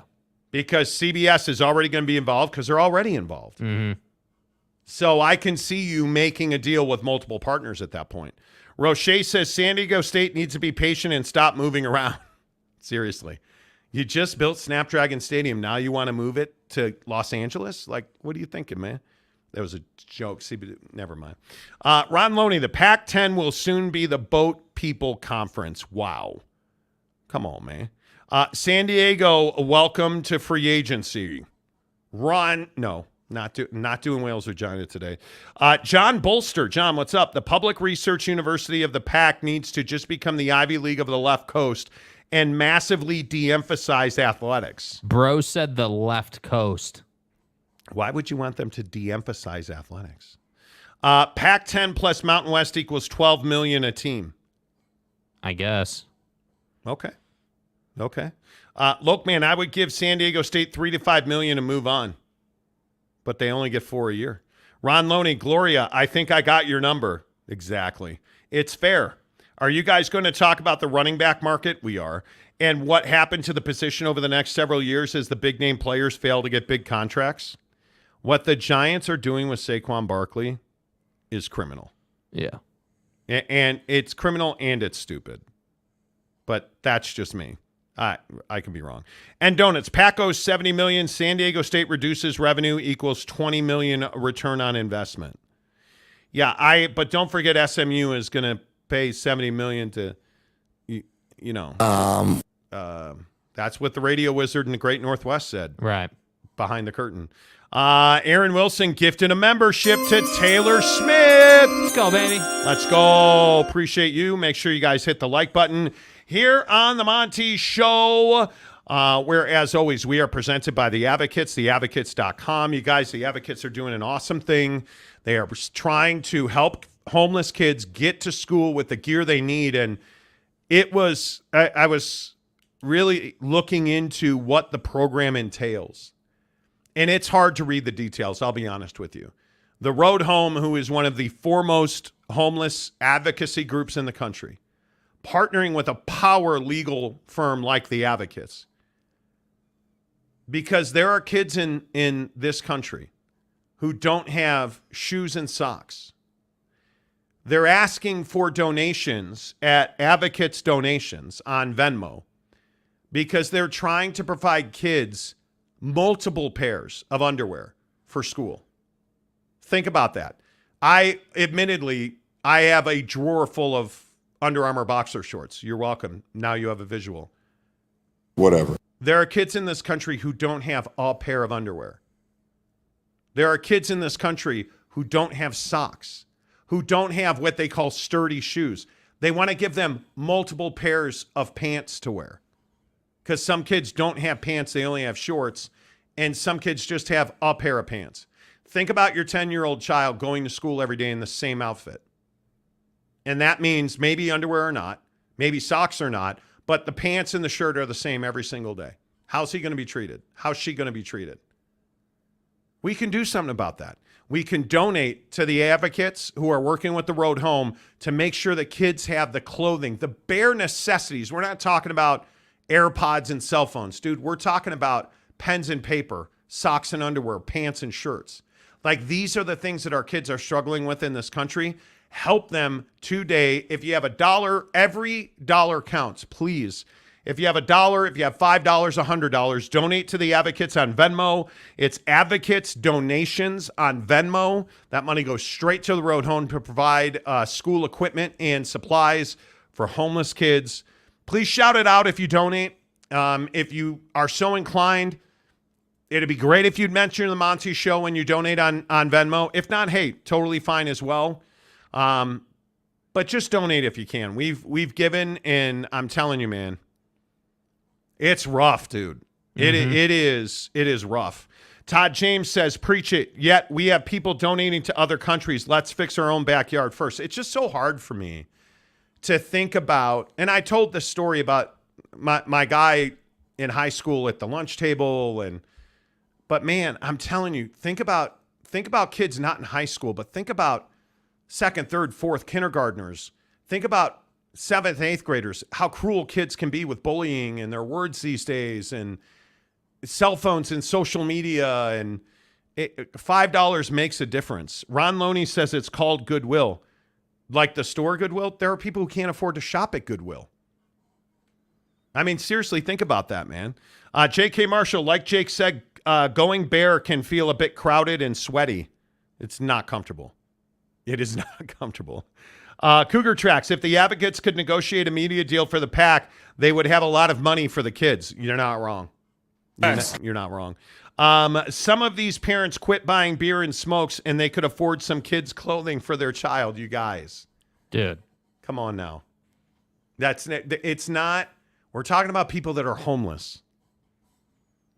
We're not talking about people that are like, well, I think I need a new Pontiac, so you're going to have to go without shoes. Come on, man. This is a different thing. Thanks for getting me through the Facebook dry spell, NFL or football dry spell. NFL preseason starts in a couple of weeks. Send donuts. Thank you for the $5. Which comes first, a media deal or NFL preseason? Stop. Hey, you start talking shit. What comes first? Guys. The 2024 presidential election or a Pac-12 media deal? Guys. Not a bad question. My best friend in elementary was that kid. We would pool our milk money to pay him to eat bugs on the playground. Like, that's what I'm talking about. Jeremy Callahan, exactly, Monty. Goodwill doesn't give stuff away in the store, and their stuff has been getting more expensive. Dude, do you guys understand? Kids are homeless. Yeah. And I know, and I'm not judging anybody, but we're really, all of us watching this show are in the 1% globally. There's no question about that. If you have a smartphone and you're watching YouTube, you're in the 1% globally. That's just a given. Think about kids who've never had a cell phone. Think about kids who don't have AirPods. Think about kids who don't have multiple pairs of shoes, who sleep in cars or homeless shelters. Those are the kids we're talking about. These aren't parents who are buying $12 packs of smokes instead of shirts for their kids. The social pressure that our young people in this country face, you guys, honestly, this is not about politics. This is not Republican or Democrat. This is human to human. We're talking about kids. They're innocent. And every day that they don't have shoes, socks, and man, we have kids going to school without underwear. Think about that, man. Would you want your kid to go to school without underwear? And the way this program works, because we're a national show, the Advocates have an office where you walk into their office and you pull a little piece of paper off the wall, and it's got a list of items that are needed for a particular child. Fulfill that list and you bring it back to their office. But we're a national show, so we know we can help. And so the Advocates have Venmo so that you can Venmo and make a difference for them. That's what we're talking about. Advocates donations on Venmo. Let's leave the politics out of it. Our dollar is becoming worthless. We're all about to become homeless. Force Ghost Fabio says, dude, wrong show. I challenge all you awesome casuals to match your super chat with a donation for the kiddos today. We should do, and maybe we do that Friday. I don't know. Maybe we should do a day. I'll get one of the Advocates to come on and talk about it. Like, you guys, this is a big fucking deal. Yeah, what we should do is, because we have our usuals that will super chat us, what we should do and we really appreciate everybody who does that. It helps the show immensely. On Friday, we should take, or you guys, not us, because we don't take it, but you guys, what you should do is you should take your super chat that you would give us, make the donation, then screenshot that you made the donation and DM it to us. We'll put it on the show, and we can just get the momentum going. Because there's no reason. I mean, again, I don't know where we're at in stats today or views or whatever, but we get 3,000 to 5,000 views every show now. So Yeah, we're I mean, like almost 4,000 views today. bro, I mean, if every person or even half the people who watch this show today just gave $1, you can see what that kind of impact would do. It'd be huge. Mike Smith, how about getting Buckshot and Blade HQ to donate to a child charity as well? I will absolutely help. I will absolutely try to get that done. I will try to get that done. Ron Loney, if you can't afford, you guys, stop. We're not attacking parents. Yeah. This is what we cannot do. We cannot attack people. We've got to stop doing. We've lost the ability to communicate in this country, man. We're talking about helping kids. Yeah. We're not attacking their parents. We're not doing that. I'm talking about basic necessities for kids. And listen, if that's a turnoff for you, I apologize. Come back tomorrow. I understand and I appreciate it. Carlos says, you're right, Monty. There's a guy at my postal station. He was on the news and him and his family live in a van. He has a special needs teen and the guy rides his bike to work and starts his shift at 7 a.m. Damn. There aren't people trying to be homeless. Nobody's like, yeah, you know what? I need a new pair of Jordans. Jordans are my rent. Like, do you guys understand how many people, like last Christmas when we did all those Christmas donations, do you understand how many people reached out to us? And we met a bunch of people and gave them Christmas gifts for their kids. Do you know how many people cried in front of us? Do you know how many people are humbled by the fact that they can't afford Christmas because they're trying to pay their rent? Yeah. And we're sitting here indicting parents that should be snipped? Come on, man. Come on.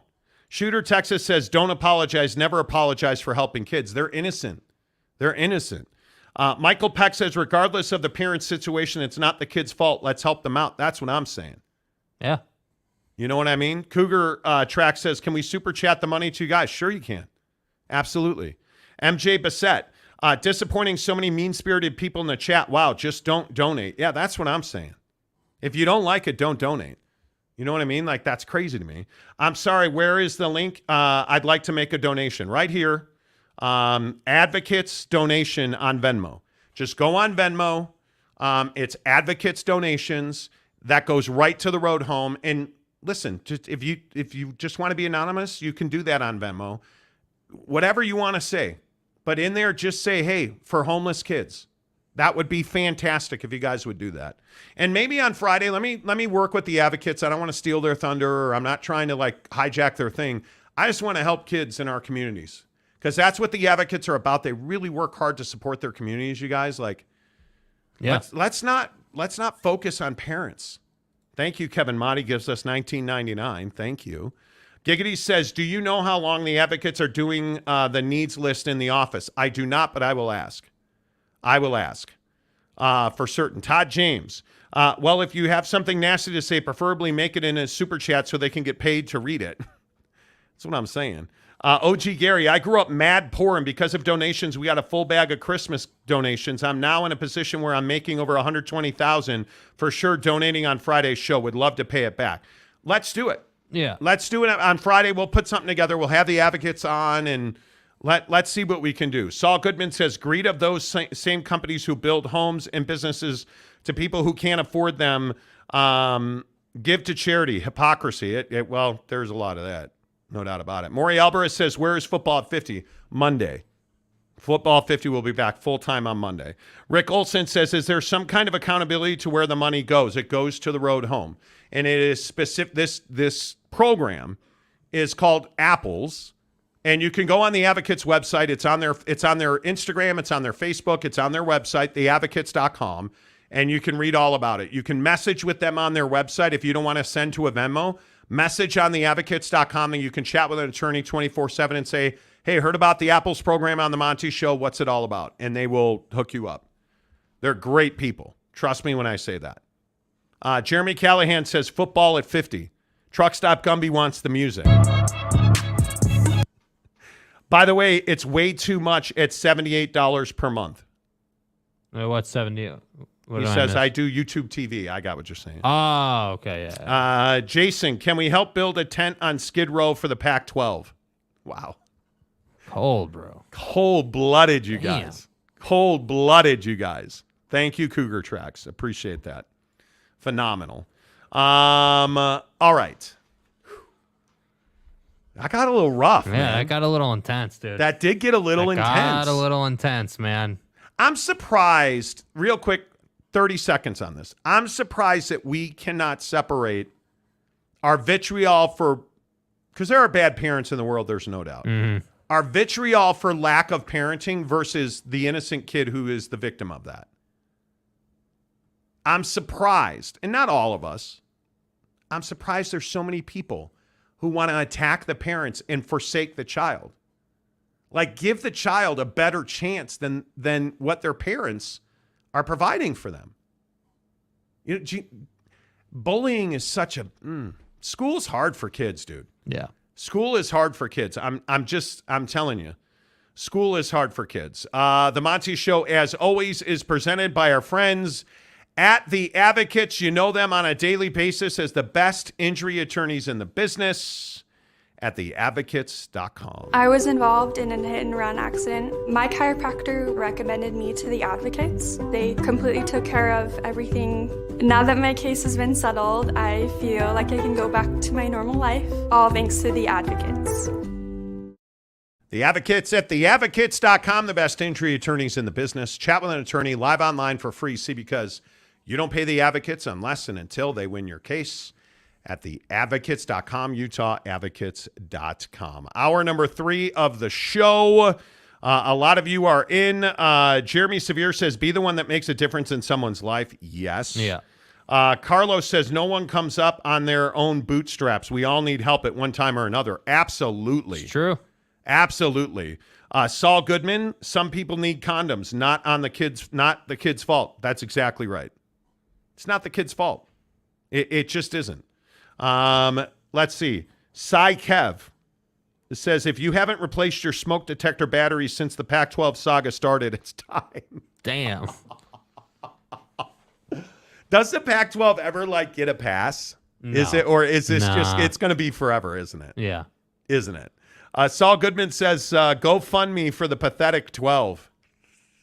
Yeah, let's get you today's biggest stories in sports. Thanks to our friends at Super Chicks on Riverdale Road in Ogden or in St. George. Make sure you tell them you heard about it on the Monty Show. Super Chicks is the bomb, you guys. If you have not been to Super Chicks, you got to go. The thing we love about Super Chicks is they're always using a full breast for their chicken sandwiches. It is the best chicken sandwich in the business. Mrs. Monty loves it. Jake eats avocados on chicken sandwiches, Bacavo, which we all baby. know is weird. I'm a deluxe guy. All I get is a full chicken breast, lettuce, tomato, extra pickles on a lovely bun, French fries, salt and pepper. If you are a custard milkshake guy, custard like you can't even imagine. Super Chicks, the best chicken sandwich in the business. Riverdale Road in Ogden, and of course, down in the Jeezy. What's up, St. George? We got to get down there to play some golf when it's not 7,000 degrees. Yeah. In southern Utah and Arizona. Can't wait to get to Mesquite. Hello to everybody in Las Vegas. Las Vegas has boomed on this show over the last month. So hello, everybody in Las Vegas. Thank you to all of our friends in Texas. As we kick off hour number 3 of the show, I just want to say thanks for being here, man. This show is having a massive growth spurt. We appreciate that, you guys. We're really trying to get to 20,000 subs on the show as fast as we can. And I tell you that we are about 500 away. We're at 19,445 subscribers. There you go. Who remembers the days in our basement when we had 100 subscribers? Crazy. A craziness. But absolutely, thank you. We appreciate everybody being here today. I think this Pac-12 story is probably the biggest story in sports, almost without question. Multiple sources today say the Pac-12 does not have a TV deal to announce this week at Pac-12 Football Media Day, which is Friday in Las Vegas. ESPN Heather Dinich is reporting that the Pac-12 media deal is imminent in the near, quote-unquote, near future. She is also reporting that the 10 schools in the conference have pre-negotiated the rights deal and agreed on the terms, including how revenue will be split. And her source says that our 10 schools have been ridiculously patient. To which we say, this sounds an awful lot And you tell me, I want you to listen to this bite, but tell me that this is almost not word for word what Kirk Schultz, the president at Washington State, who is now the executive director of the Pac-12 Board of Directors, the chairperson, whatever the F you want to call him, the chairman of the Pac-12 Board of Directors, tell me that's not chapter and verse what Kurt Schultz said and meant. We're continuing to have really good dialogue and discussion with several media bidders and media partners. And there's multiple people that are really interested in the Pac-12. We occupy a really unique time slot that people want Pac-12 football, they want men's and women's basketball. So we've got lots of folks out there, and I know our fans are frustrated. They're like, Kirk, we've been hearing since January, it's imminent, it's going to happen. But I ask everybody to be patient because we have more bidders coming to the table, more people interested as the time goes on, and the 10 schools are as unified as I've ever seen them. So we hope in the next few weeks to a month to be able to have a media rights deal, to get the grant of rights signed by all 10 schools, and then to work on expansion. So when it happens, folks, the dominoes are going to fall quickly. So let me get this right. Now, I ain't know. the sharpest of right. You're not the brightest bulb with a bunch of stuff, So Canzano says his sources. Remember when Canzano was writing the dominoes are going to fall? Kurt Schultz just said the dominoes will fall. Heather Dinich, well, the Pac-12 schools have been ridiculously patient. Kurt Schultz in May, the Pac-12 schools have been ridiculously patient. Radio Wizard up there behind the curtain in the Great Northwest. Oh, well, the Pac-12 has a grant of rights deal agreed to. Heather Dinich, the Pac-12 has prearranged a grant. Kurt Schultz, yeah, our members are together and unified.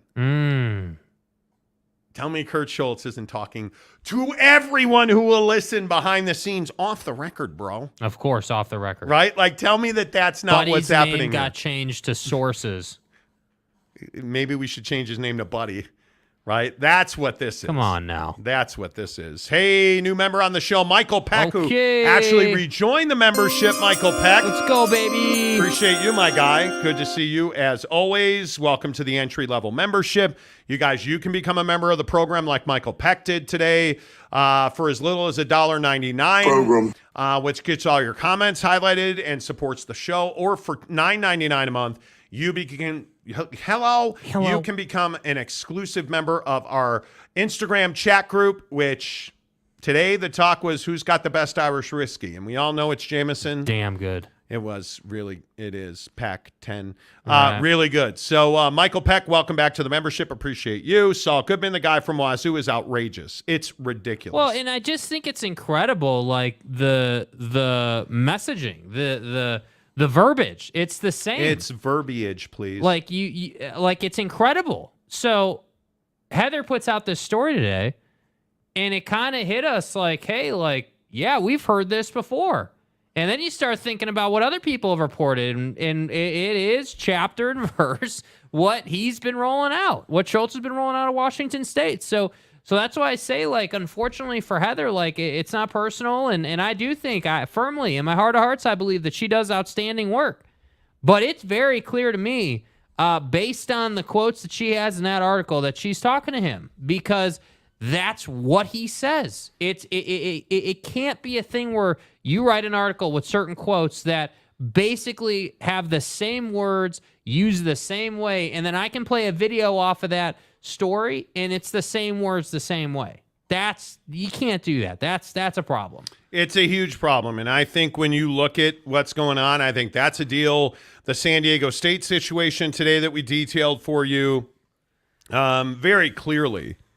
Whale's vagina is not in a good place.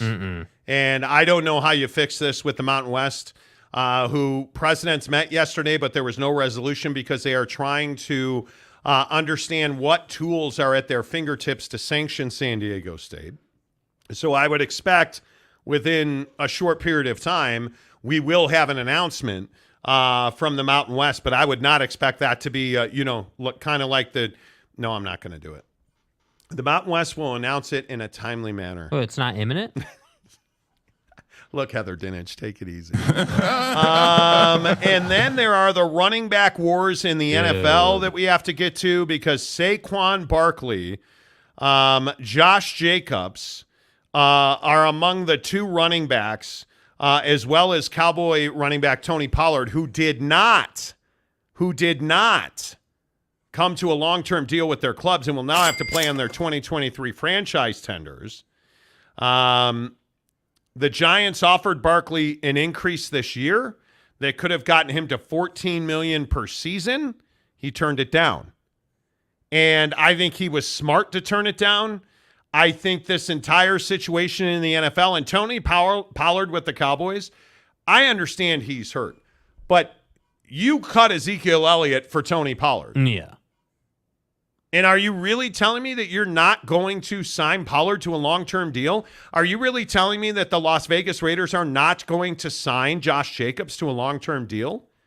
And I guess the question is, have running backs lost their value in the NFL? And Jake, I think the answer is yes. Well, yeah, because I think the NFL is no longer a ground and pound league. I mean, obviously running the football puts you in really strong positions as an offense. And when you're playing from 2nd and 4 because you were able to run it on first down, that's obviously a great thing for your offense. But I think the premium is obviously going to quarterbacks. And I look at just how much money some of these teams are giving their quarterbacks, and it makes sense that they're going to have to cut in other areas. And so, you look at Daniel Jones and the deal he's on. You look at some of these other situations, and I'm not surprised that, some guys in the league who historically, Saquon Barkley 5 years ago would have got paid. No problem. You'd have got the Brinks truck. But now the league is a little bit different. Owners and GMs, I would guess, are tired of their running backs being hurt constantly and popping ACLs and all these injuries, and they would rather invest in a quarterback, really you need 2 wide receivers at least, in my opinion, to be a dominant offense, but at least 1 wide receiver. Look at the Titans and DeAndre Hopkins, right? The Titans are out here investing in wide receiver talent. So for me, I guess on one hand, I'm not surprised, but it does give you a bad taste in your mouth to say, hey, we're not going to pay Saquon Barkley, even though he's one of the best backs in the league and can break a game wide open on his own. So, but let's call it what it is. This is no longer a 500 carry league for running backs. It's not. That's not the way this game is played. Linebackers and defensive linemen. Notice Aaron Donald had no problem getting paid because he's one of the most dominant defensive players in the history of the NFL.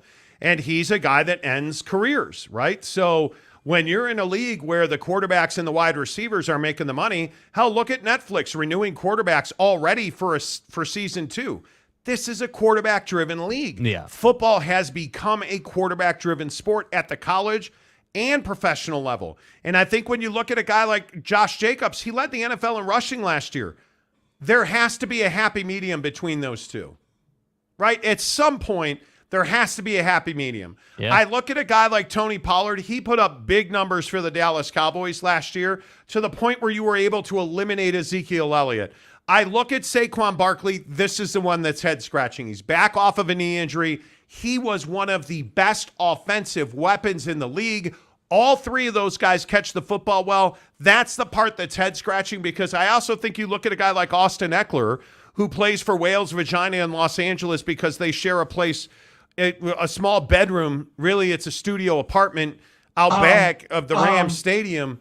You look at those kind of guys, and I say to myself, like, how is Josh Jacobs, who ran for 1,600 yards and 12 touchdowns, how are you not wanting to pay that guy? How are you not wanting to pay Saquon Barkley? And when you look at Saquon's stats, he came back and gave you a career year off of a knee injury last year, 1,300 yards, 10 touchdowns. And by the way, the guy doesn't turn the football over. And yet you won't pay him. And you still throw him the football almost 100 catches, 91 catches on a career high. Last year he had 57, and he was only targeted 76 times. That's not his problem. That's the offense's problem. Yeah. He's shown you, Saquon, over his career, he can be a prolific part of your offense in both the passing game and the running game, yet you don't want to pay him. And that's the thing I don't understand. If you don't want to pay Derrick Henry because a guy is just too physical and at some point that ass is going to get caught, okay, I get that. But is Is he really a guy when you look at Derrick Henry? Is that a guy who you truly don't want on your team? Is Nick Chubb a guy that you don't want on your team? Is Miles Sanders in Philadelphia a guy that they're eventually not going to want to pay? That's crazy to me. But again, Miles Sanders is going to take a cut if they, if it's him or Jalen, if it's him or, big time wide receiver, AJ, well, you're paying those guys first. And that's why I say running backs, like Eckler. Eckler came out today and said he wants to hear from owners as to why running backs aren't getting paid. As you would hope. And for me, it's a very simple proposition. You're no longer one of the primary positions in the league getting the job done. Now, if you want to make a case, hey, pass pro, I can catch it in the flat. I can also, own a linebacker in the A gap. Like I can do all these things that make me an elite back. And then you want to be upset. I understand that. But the reality of the situation is, it's quarterbacks and it's wide receivers. And now, frankly, it's tight ends, not running backs. I completely disagree. Well, I think the teams, this is Dalvin Cook getting away from Minnesota. You are paying for the sins of Jerry Jones. Mm-hmm. When you overpay a guy like Ezekiel Elliott and you find a solution in Tony Pollard, and now you don't want to pay Tony Pollard because you overpaid Dak Prescott. Yeah, it's true. You're not managing your money well. Derrick Henry is in the prime of his career. And I agree with what he tweeted today. Just take running backs out of the game then.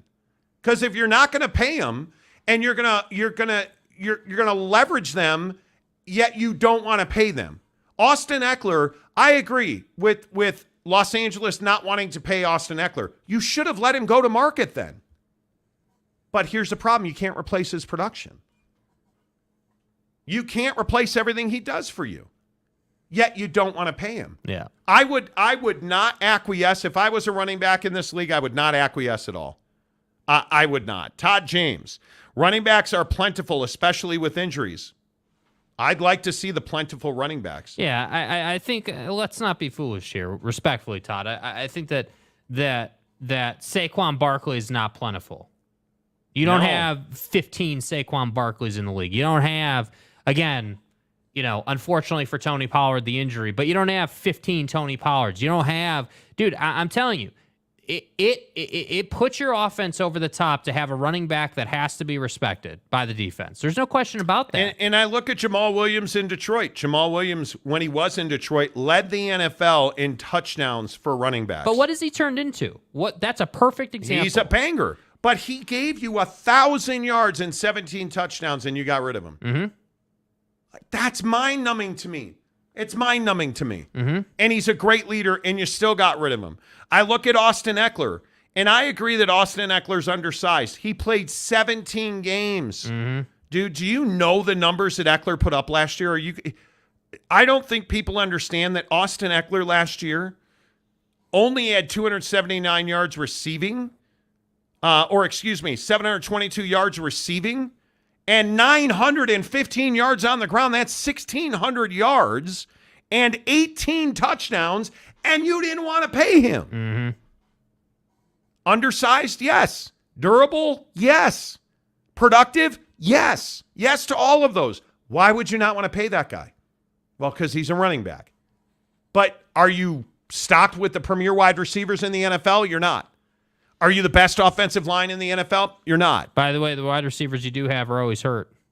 It's amazing to me. You have Justin Herbert as your quarterback.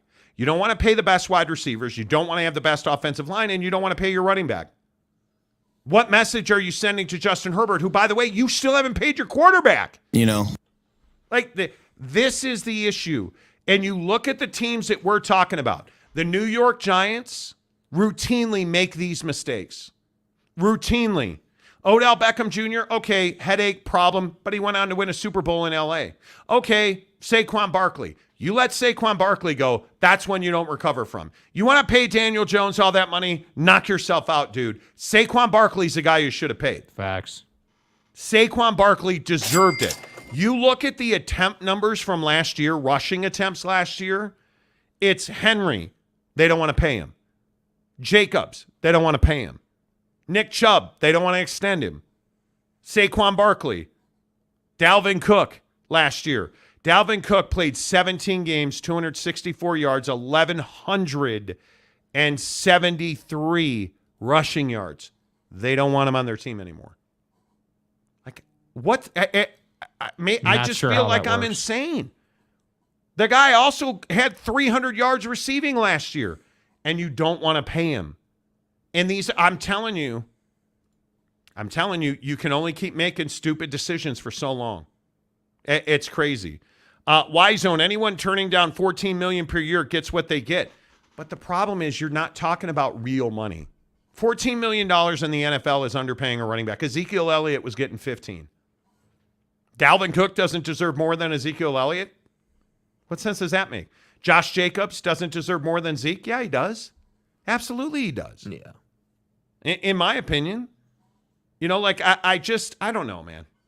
Yeah. Scott of Greywater says it's the market, Monty. It is.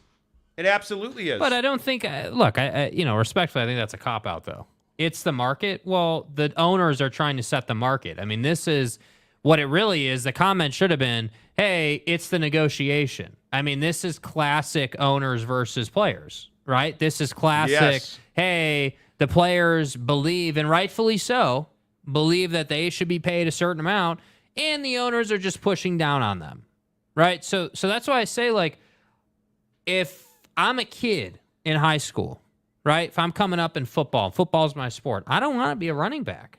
You're either a quarterback, a safety, a cornerback, or a wide receiver. Just straight up. Those are the four positions.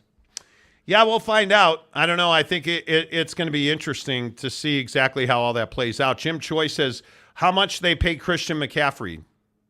Christian McCaffrey. Yeah, what's he getting paid? That's a good question.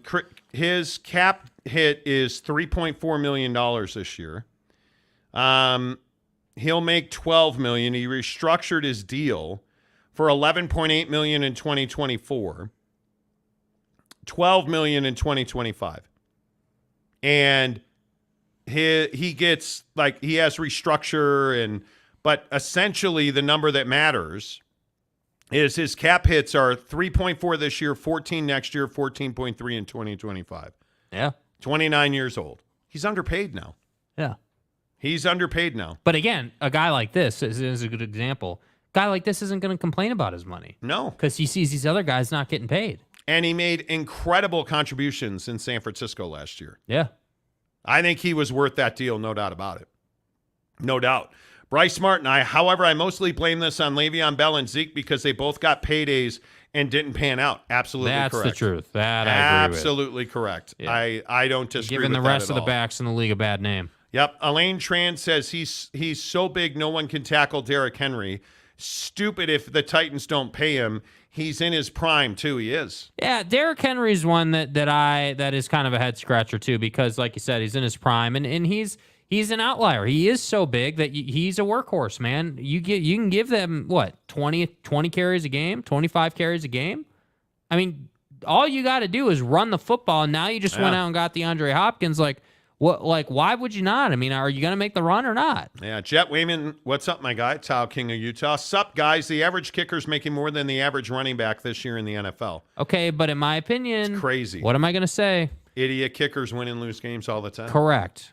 And you better pay the good ones. The good ones you got to pay. Yeah. Saul Goodman, the NFL basically saying my offensive line makes running backs. That's true. Yet Los Angeles doesn't want to pay the offensive line or Justin Herbert, apparently. Mm-hmm. You know. Bryce Martin, plus, why didn't Barry Sanders win a Super Bowl or Jerome Bettis till later in his career? You need a good quarterback to even make the playoffs. Barry Sanders retired out of frustration in Detroit. Teams routinely make deep runs without 1,000-yard backs, but do they win? Do they win? I mean, look at this. Goes back to the Megatron situation, right? They didn't want to pay Buddy, right? They didn't want to pay him. Nope. So what did he do? He said, "All right, I'm out." And to this day, it's still not right. And people vilify him for it. Yeah, and apparently it's his fault. You know, like I look at Kansas City. Kansas City used essentially 4 guys to win a Super Bowl. Pacheco, Edwards-Helaire, Jerick McKinnon, and then Patrick Mahomes. What is Patrick Mahomes if he doesn't have Pacheco behind him last year? After Edwards-Helaire went down.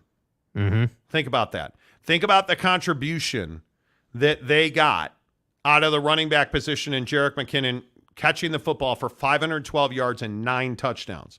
Yeah.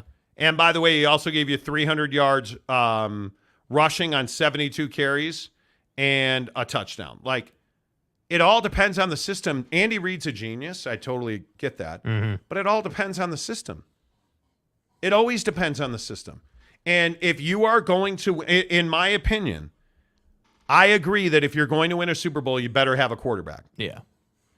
But if you are in, I don't know, who's a team that's good but not great? If you're in Buffalo, who's your best running back? Well, it's Josh Allen, right? Well, Devin Singletary. Okay, but Josh Allen had 762 yards. Devin Singletary had 819. Okay, I probably wouldn't pay Devin Singletary. Would I pay James Cook or Zach Moss? I probably would. Yeah.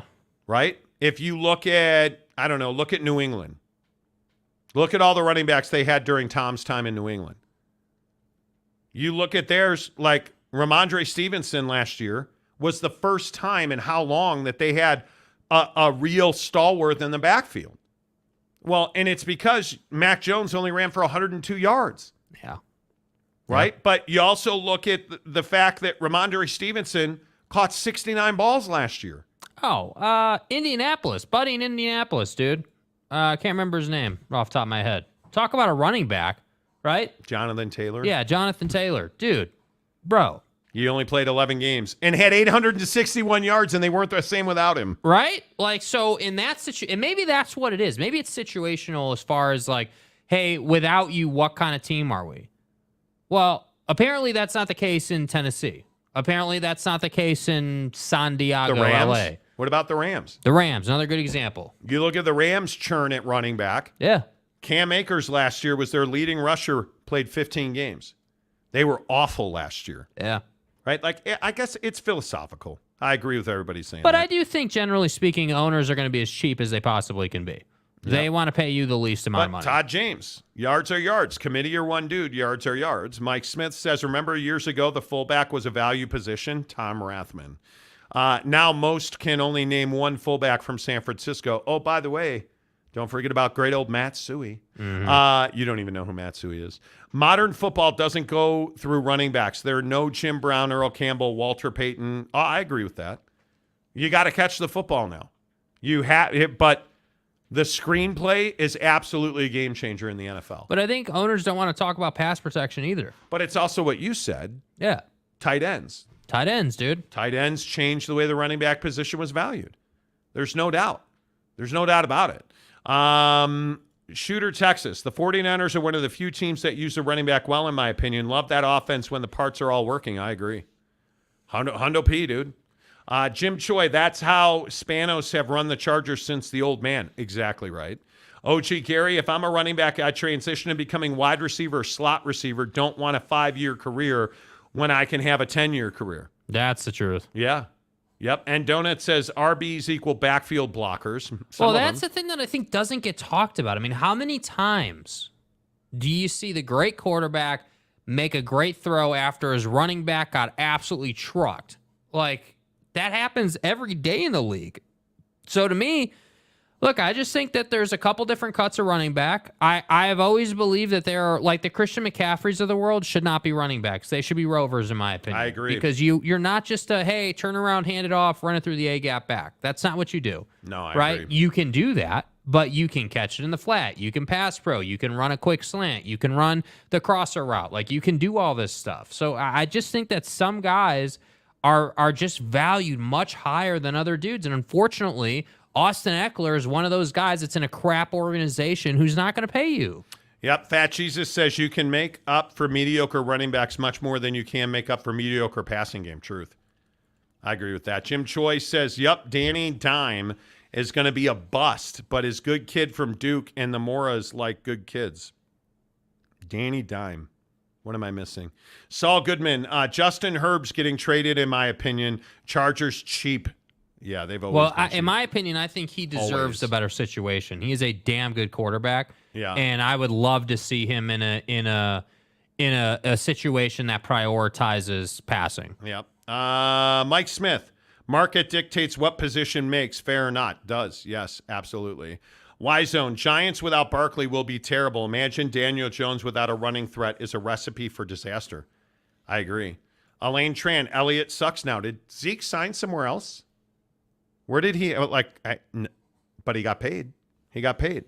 Todd James, $14 million is life-changing, more than enough money to play a sport commonly played in American backyards or neighborhoods. But you're trying to talk like common sense. Professional sports is monopoly money. Like, it makes no sense at all.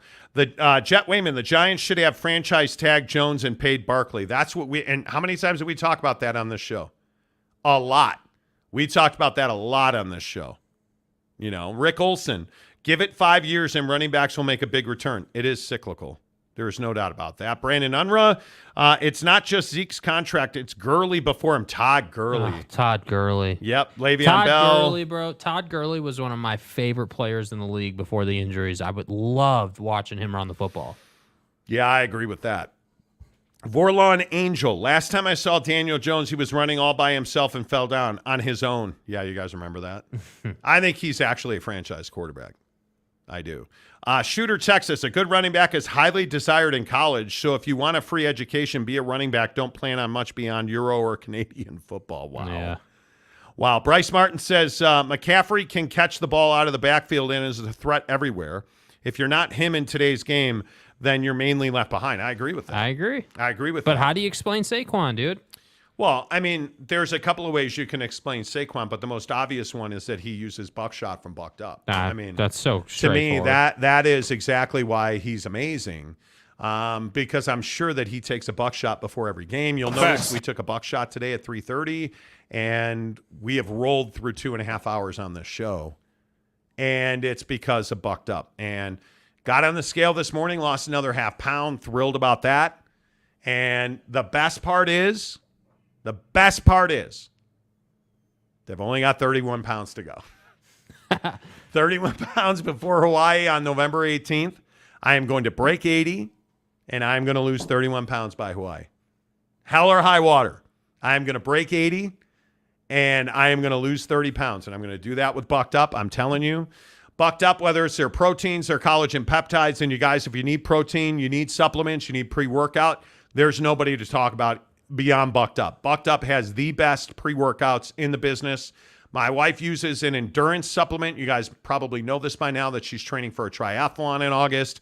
She's 5 weeks away, and she is using Bucked Up, and she uses Bucked Up Endurance, and it makes a difference in her long cycling sessions, her runs, her swims. She's doing this master's swim class. She's using Bucked Up Endurance, and it works. And that's the message I want to send you about Bucked Up. When Bucked Up says, hey, use our protein, you know you're getting the best protein, whey protein isolate, by the way, because Bucked Up only delivers high-quality ingredients to give you the best nutrients, to give you the best performance. So whether you need pre-workout, collagen peptides, I use them every day. Their greens are simply spectacular. Things like clean, long-lasting energy from Buckshot. Get their Bucked Up energy drinks. I'll tell you again, they're all sugar-free. The black can has 300 milligrams of caffeine in it. I drink Miami. Now I'm on this yellow gummy bear or white gummy bear stuff that Mike Maples got me hooked on. Telling you, it's remarkable. Bucked Up, the official energy product of the Monty Show. In the description below, get your free sampler pack of their Buck Bars. They're fantastic. Get your sampler pack of their Buckshot. It's fantastic. Bucked Up Energy. Tell them you heard about it on the Monty Show. Where are we at? Cleveland Rocks gives us $50. Please forward this to the Kids Fund. Thanks for raising money to help those in needs. Absolutely. Absolutely, we will do that. And if you guys don't know what Cleveland Rocks is talking about, we are helping the advocates raise money for homeless kids. We're trying to put something together on Friday where we do all of our donations. So absolutely, Cleveland Rocks, I will do that. And Donut says Cleveland Rocks, that's solid. Truck Stops the way, Truck Stop Gumby says. Elaine Tran says Bike Duo isn't in California. I don't know what that means. Oh, Bucked Up. Well, you can order online at buckedup.com. Yeah, Monty 20. Yeah. Get it done. Use the promo code Monty20 to get 20% off at checkout at buckedup.com. Yeah. Hook it up. Make sure you get it done. But, you know, Elaine, absolutely, you can. That's why you get a discount online. It helps you pay for it. Like, they offset their cost of shipping, so they give you a 20% discount to do that. Kurt Peters, Bucked Up and Viagra need to do a non-con collab for ultimate performance. See what he did there? Non-con, like they're in different conferences. You know, non-conference game. I mean, you know, Utah may win one this year. Bryce Martin, I'm going to try Bucked Up on my next 24-hour shift on the ambulance. Oh, are you a paramedic? Okay. Are you Gage or DeSoto? Does anybody know what that means? Are you Gage or DeSoto?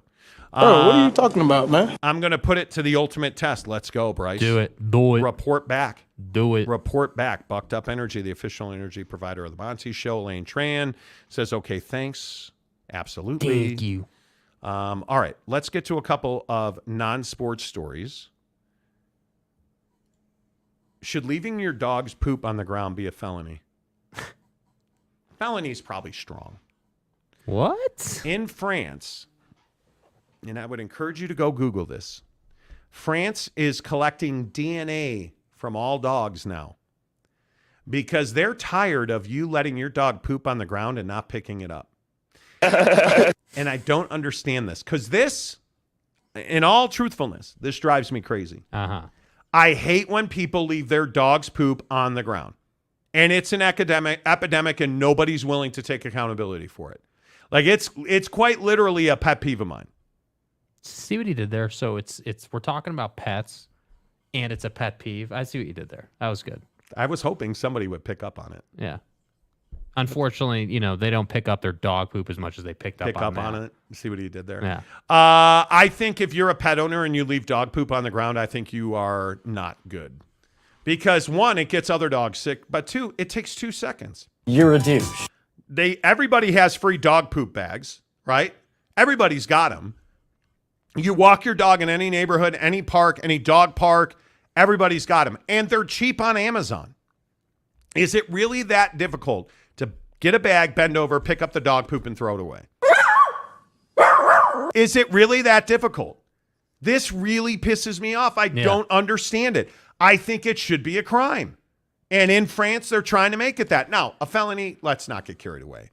But you should be fined like $25 if you don't pick up your dog poop. Yeah, I think the tough part's going to be, dog ownership changes and like who's taking, you know what I mean? Like, how are you going to prove who was walking the dog? Like, but is that my problem?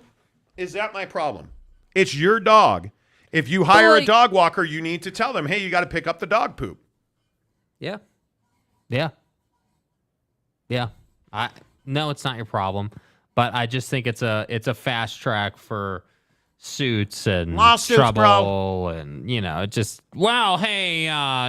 government sent me a fine in the mail, and it wasn't even me. They don't have evidence. Like, come on. I'm a big believer that if your dog's going to pee on stuff, you shouldn't let your dog run around and pee on stuff, but that's what dogs do. But you should have to pick up their dog poop. Yeah. You have to do it. Todd James says it's great fertilizer, all jokes aside. It really is, though. But should it be criminal if you do not? Should it be a crime? Is that too much? I think it should be a crime, yes, so that if you get caught, they can fine you. Yes. Domer Wop. Hey, Domer. Hey, Monty, just stopping by. Love the show. Keep doing your thing. Oh, and lately, Kleopkop has been reminding me of Mr. Rourke from Fantasy Island. Love the emergency show reference. Have you ever heard of Fantasy Island? No. Do you know who Mr. Rourke is? No. Do you know who Tattoo is? No. D-Plane! Like he's little dude in the crisis. What are you talking about, man? Do you know who John Gage is? No. You don't. Who the f*** is that guy? I watch it every night. I watch it every single night. Absolutely, I watch it every single night. And I love that show. I love that show. All right. I do. Emergency, and I can't remember what channel it's on. I think it's on FE TV, like Family Ion? Entertainment TV. No, not Ion. It's on like Family Entertainment TV. Let's see. You can ask people if they are gay. You can't ask people if they are Gage anymore. Why not? Johnny Gage, he was an amazing. How dare you? You know, Elaine Tran says, I have a German Spitz. Does that mean you pick up the poop? He says, I pick up after my dog. My dog cacas all over the house.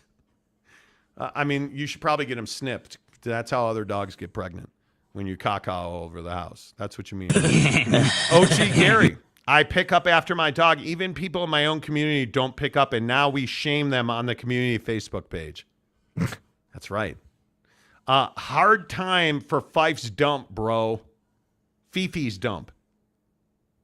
Yeah, I think you should do 7 to 10 upstate. Yeah. Send them to Rikers. They'll stop not picking up their poop. I'm going to do a nickel upstate. Yeah. Damn it. And donuts. I've seen little green bags on trails here in Ketchum, Idaho. Sucks. That drives me crazy. If you're going to put your dog poop in a bag, don't leave it sitting on the ground. Like, take it with you or throw it out. Kurt Meyer says, good evening, people. Good evening, Kurt. Fat Jesus, you can't ask people if they... Why? I want to ask people if they are Gage. Y-Zone says, should be the same as littering. Mike Smith says, deplane. That's right. Fantasy Island. The plane. That's right, Truck Stop Gumby. Oh, what are you talking about, man? OG Gary, $500 fine for the anti-pooper scoopers. Yeah, that's what I'm saying. That's what I'm saying. Kurt Meyer says, generation gap, truly. Yeah, facts. Elaine Tran, dogs pee to communicate. Yeah, they're leaving their scent, marking their areas. Mike Smith says, so do I. Yeah. God, I love you, Mike.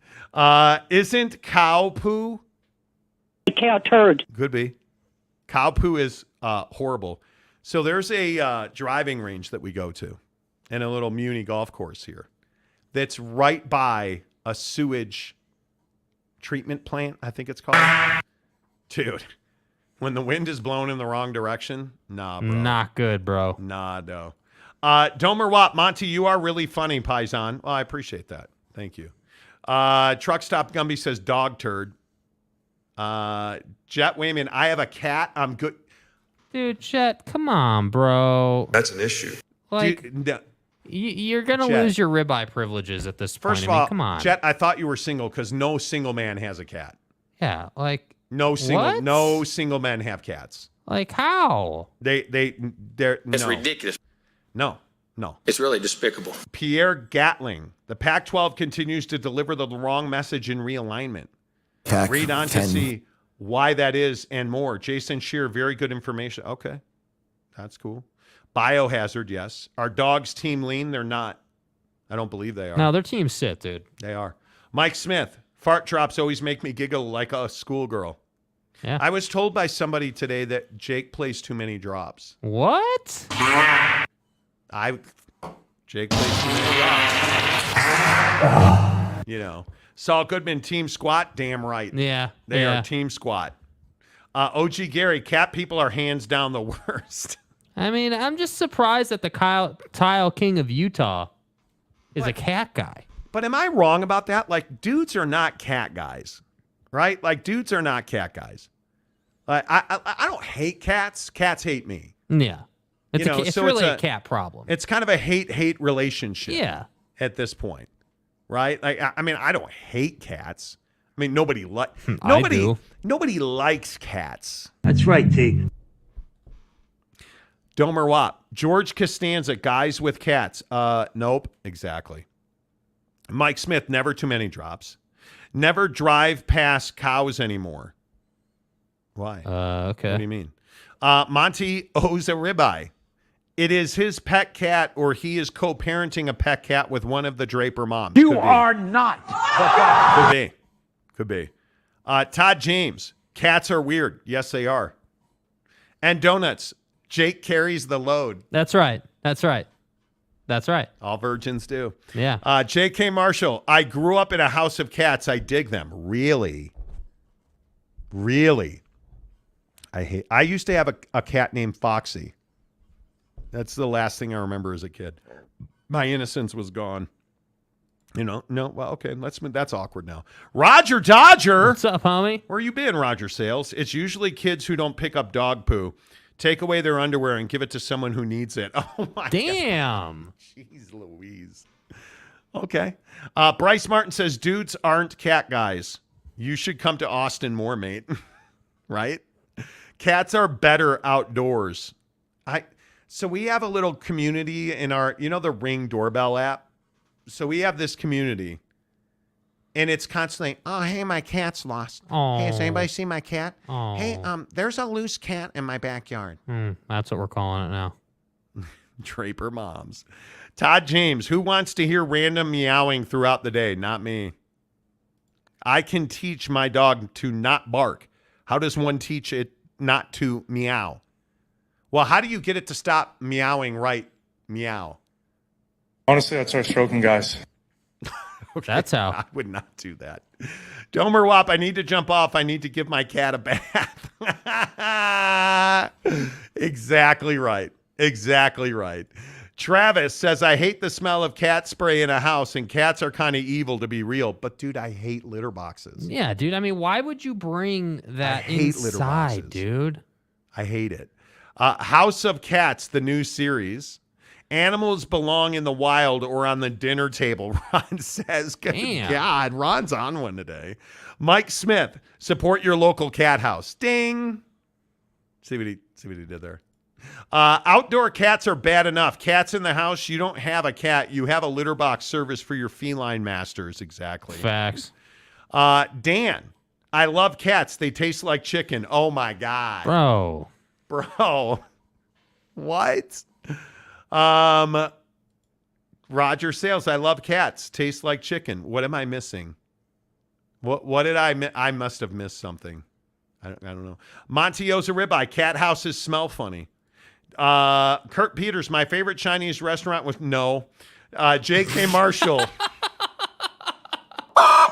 No, I'm not reading that. It's not like dogs smell great, but they don't smell bad. My dog doesn't smell like anything. Yeah, and like dogs are at least relatable. Like you can like talk to your dog. Cats are just elitist. Oh God, fat cheeses, cats and blue cheese all day, baby. No, dude. No. Yeah, no way, dude. No. Travis, cat litter is definitely an acquired smell.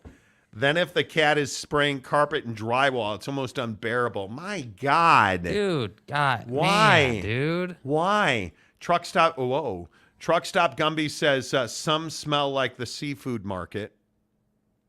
Oh, Truck Stop Gumby says suddenly I'm craving super chicks. Yes. Jet Wayman, bro. My cat was raised with 2 dogs. He has very good manners. He goes outside to do his business. Does he really? See, now that's more like some Jet energy. That's better. Jet's like, I'm a cat guy, but that cat's going to take his ass outside. J.K. Marshall says dogs are too clingy. No. What would I do without you? Saul Goodman, anybody mistaken cat food for tuna once? Nope. Never. And donuts. Then you have bird people. Oh my God. What's worse, cat people or bird people? Oh my God. People with birds? Yeah. No. Nah. Soft person tendency.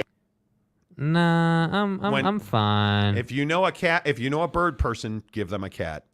That'll take care of the bird person. Travis, I heard Subway mistakes tuna for something. Jury's still out on that though. Oh. Nar. Wow. Nar. Wow. Mike Smith, do cats and beavers taste like chicken? Stop! Bro. I've decided to join you all for the last 13 minutes of the show, Aaron Wilson says. Right on time, Aaron. Hope you got that whiskey handy. Yeah. Matt Ritson, I love my cat over dog barks all day to take a dump in the middle of the carpet. Cat knows where the litter box is. Wow. Okay. Ron Loney, people can't provide for their kids and then they want a pet? Really? Dude, get off the soapbox, please. Todd James, especially parrots, they talk back. Creeps me out. Totally creeps me out. One more. Gary, take the cat back to the Humane Society. Problem solved. Wow. All right. Can we talk about who your favorite actor is? Because I got to tell you, Mrs. Monty drugged me by the teat to go and see Mission Impossible over the weekend. Mm-hmm. Sunday when it was like 137 degrees out, because isn't it always these days? Yeah. We went and saw Mission Impossible, the new one, and it was amazing. It was everything you wanted. Tom Cruise was awesome. And I know everybody's going to be like, bro, Scientology. Scientology, I get it. L. Ron Hubbard, I get it. He's dead too. God bless. My point is, Tom Cruise is one of my favorite actors. Whether Stud. it is Top Gun, Mission Impossible, he is a phenomenal stunt actor. And I look at my favorite movies, Bobby De Niro, absolutely Stud. there. But Bob De Niro is not Bobby D anymore. No. He's not that guy from Heat anymore, dude. Right? He's got 37 children now. I look at a guy like Russell Crowe from Gladiator. Dude, Maximus is not. Maximus plays football at BYU now. Like, Russell Crowe ain't that dude anymore. Although that movie where he had like a high-stakes poker game and all that stuff, that was a great movie. My favorite actor right now, that's a tough one, dude. I think Tom Cruise has to be in the conversation. Mm-hmm. Who Yeah, you I got? mean, I'd probably go Cillian Murphy right now. I think that's a really solid choice. He's up there. I think, I found him in Peaky Blinders, obviously. Great show. Yeah, phenomenal show, super relatable. But I have to say, expectations for Oppenheimer, right? Expectations. Huge I mean, expectations. I mean, obviously, I've just become a Christopher Nolan fanatic. Love the guy, love the way he makes movies, love the feel, the vibe. Like, just a huge fan. And yeah, it's movies like Oppenheimer where folks like Cillian Murphy, make your legacy, right? I mean, this is one of those movies where you got to perform. And absolutely, you're damn right. I'm paying extra to see it in IMAX because that's how it was meant to be seen. So for me, that's probably who I'd go with right now. I love Emily Blunt on the ladies' side. Big fan of hers. But there's a lot of choices. I think Cillian Murphy's a really good one. Peaky Blinders is one of the best shows ever. Yeah.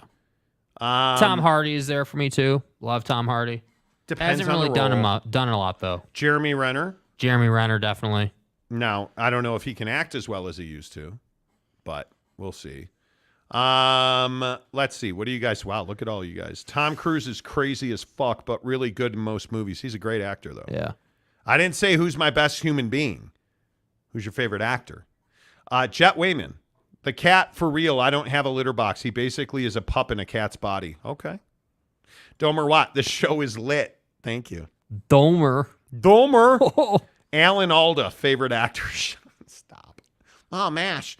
Do, do, do, do, do, do, do. Have you ever seen an episode of MASH? No. Yeah, fucking asshole. Shooter, Texas. Already read that one. Kurt Peters. Scientology must be real. The dude doesn't age. Seriously. Truck Stop Gumby says Tommy Lee Jones. Okay. Montio's a ribeye. Tom knows what he's doing. Yes, he does, even though he broke his ankle on that film. Brendan Fraser and Bruce Willis, Jorge says. I don't disagree with Bruce Willis. Love that dude. Jeremy Callahan, are you not entertained? Seriously, bro. I love that movie. Oh, DiCaprio, certainly. Oh, Leonardo DiCaprio? Certainly. Saul Goodman, mine is Bob Odenkirk. See what he did there? Like, because Better Call Saul. Okay. Gary Oldman is so underrated in my opinion. Same for Vigo. Gary Oldman in The Fifth Element. Dude from Peaky Blinders, Jet Wayman says. Yep. Cillian Murphy. Todd James, Jeremy Renner specifically in The Hurt Locker. Oh, so good. Mayor of Kingstown. Ooh. Peaky Blinders, Aaron Wilson says 8 out of 10. Truck Stop Gumby, Rudy Ray Moore. Don't know who that is. I probably do. Jim Choi, Fat Man and the Little Boy was a good one. Oppenheimer has expectations. Yes, it does. Big time. Shooter, Texas, you just love the blunt. Yes, I yes, do. Jake does. Yes, I do. Yes, he does. Saul Goodman, have been watching the show Suits. Great actors. Love Suits. Yep. Any Boardwalk Empire fans in here? Steve Buscemi. Oh, man, come on. Steve Buscemi was in Sopranos first. Don't forget that. Jack Lemmon. Stop, Anna. Jack Lemmon. Brian Cranston, again, Saul Goodman. Clint Eastwood, yes. Stud. Yes. Gene Hackman, dead. De Niro, alive. Gene Hackman, good one, yes. Hoosiers. Delaric, Denzel, yes. Fact. What about Christian Bale, bro?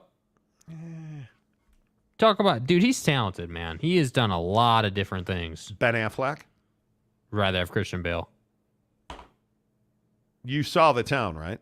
Yes. Okay. That doesn't mean I'd rather have Ben Affleck, though. Okay. Aaron Wilson, do I have to fight Monty over MASH? No, MASH is not a bad show. And Donuts, Hollywood union strike ends or pack deal? What's first? Pack deal. I think that... Did you hear...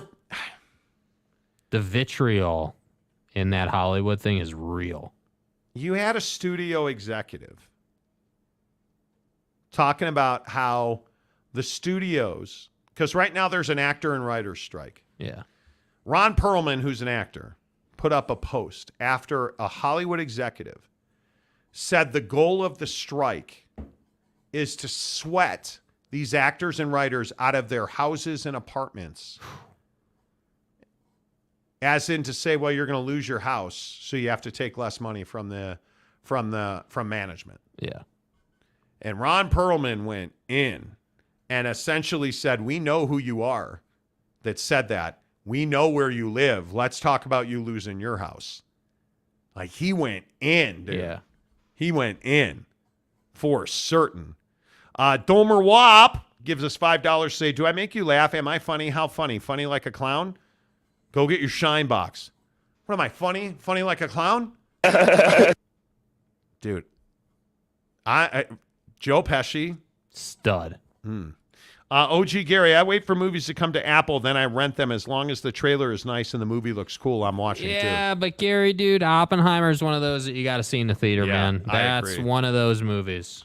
Eminem says, Jake's my favorite actor due to the new haircut. What do I have to do? Thank you. That's like the third one for him. Even though people rip him because he can't grow facial hair, I got a haircut too. I have feelings. Now, I might be fat, but I have a haircut, so I look less fat. Fat? I'm a man. Come on, man. Pierre Gatling, Jason Shear, our source close to the situation has informed us that nothing has changed. That means there has been no deal presented and nobody actually knows where it's going to come Bro, from. I love you, but go back to the beginning of the show. Yeah. We spent 2 hours on that, man. Yep. Appreciate you being here, Pierre.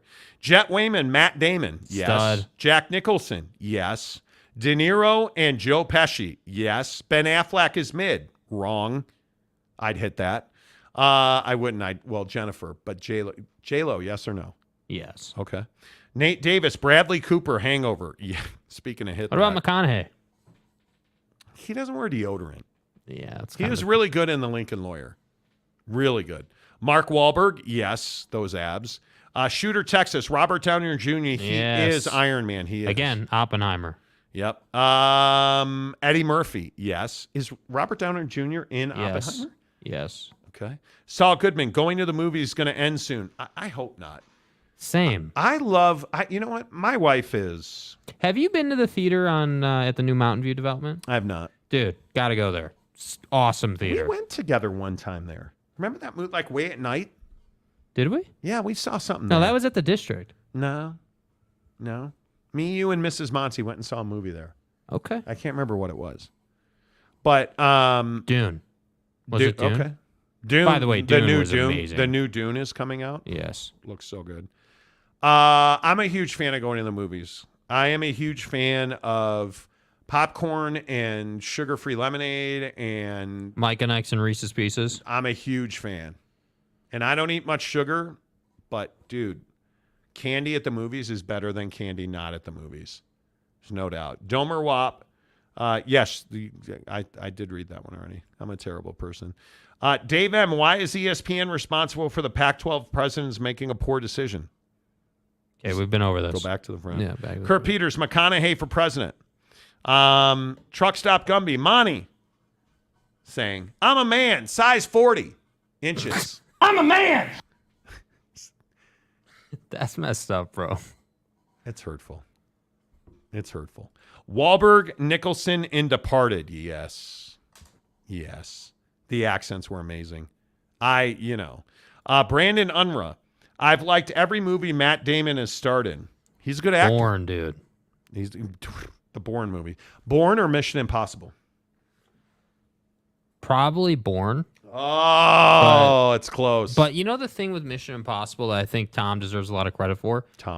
The longevity and the number of movies he's made. I think and there's more coming. We like to hate on people for like not that Mission Impossible and like Fast and Furious as an example. 57,000 versions of Fast and Furious.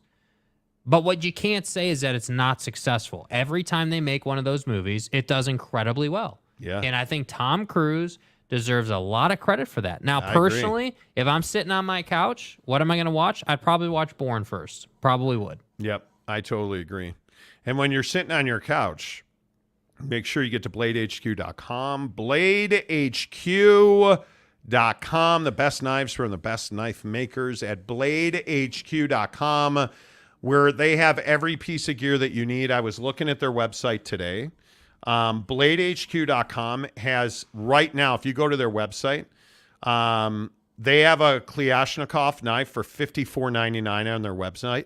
Their daily deal is a Bear Ops Bear Song 8 for $74.99. That's usually $94.95.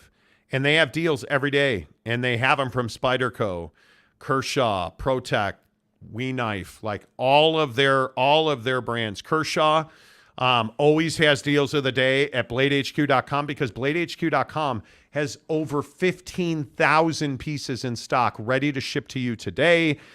Their website is super easy. You can sort it by their newest knives, their best sellers, any of their knives that are on sale. And by the way, if you're an outdoorsman and you need tools and gears, they have apparel, outdoor and survival, from flashlights, backpacks, pouches, batons and lanterns, axes, shovels, machetes, and swords. You name it, they've got it. Tactical pens, batons, yes, they have it.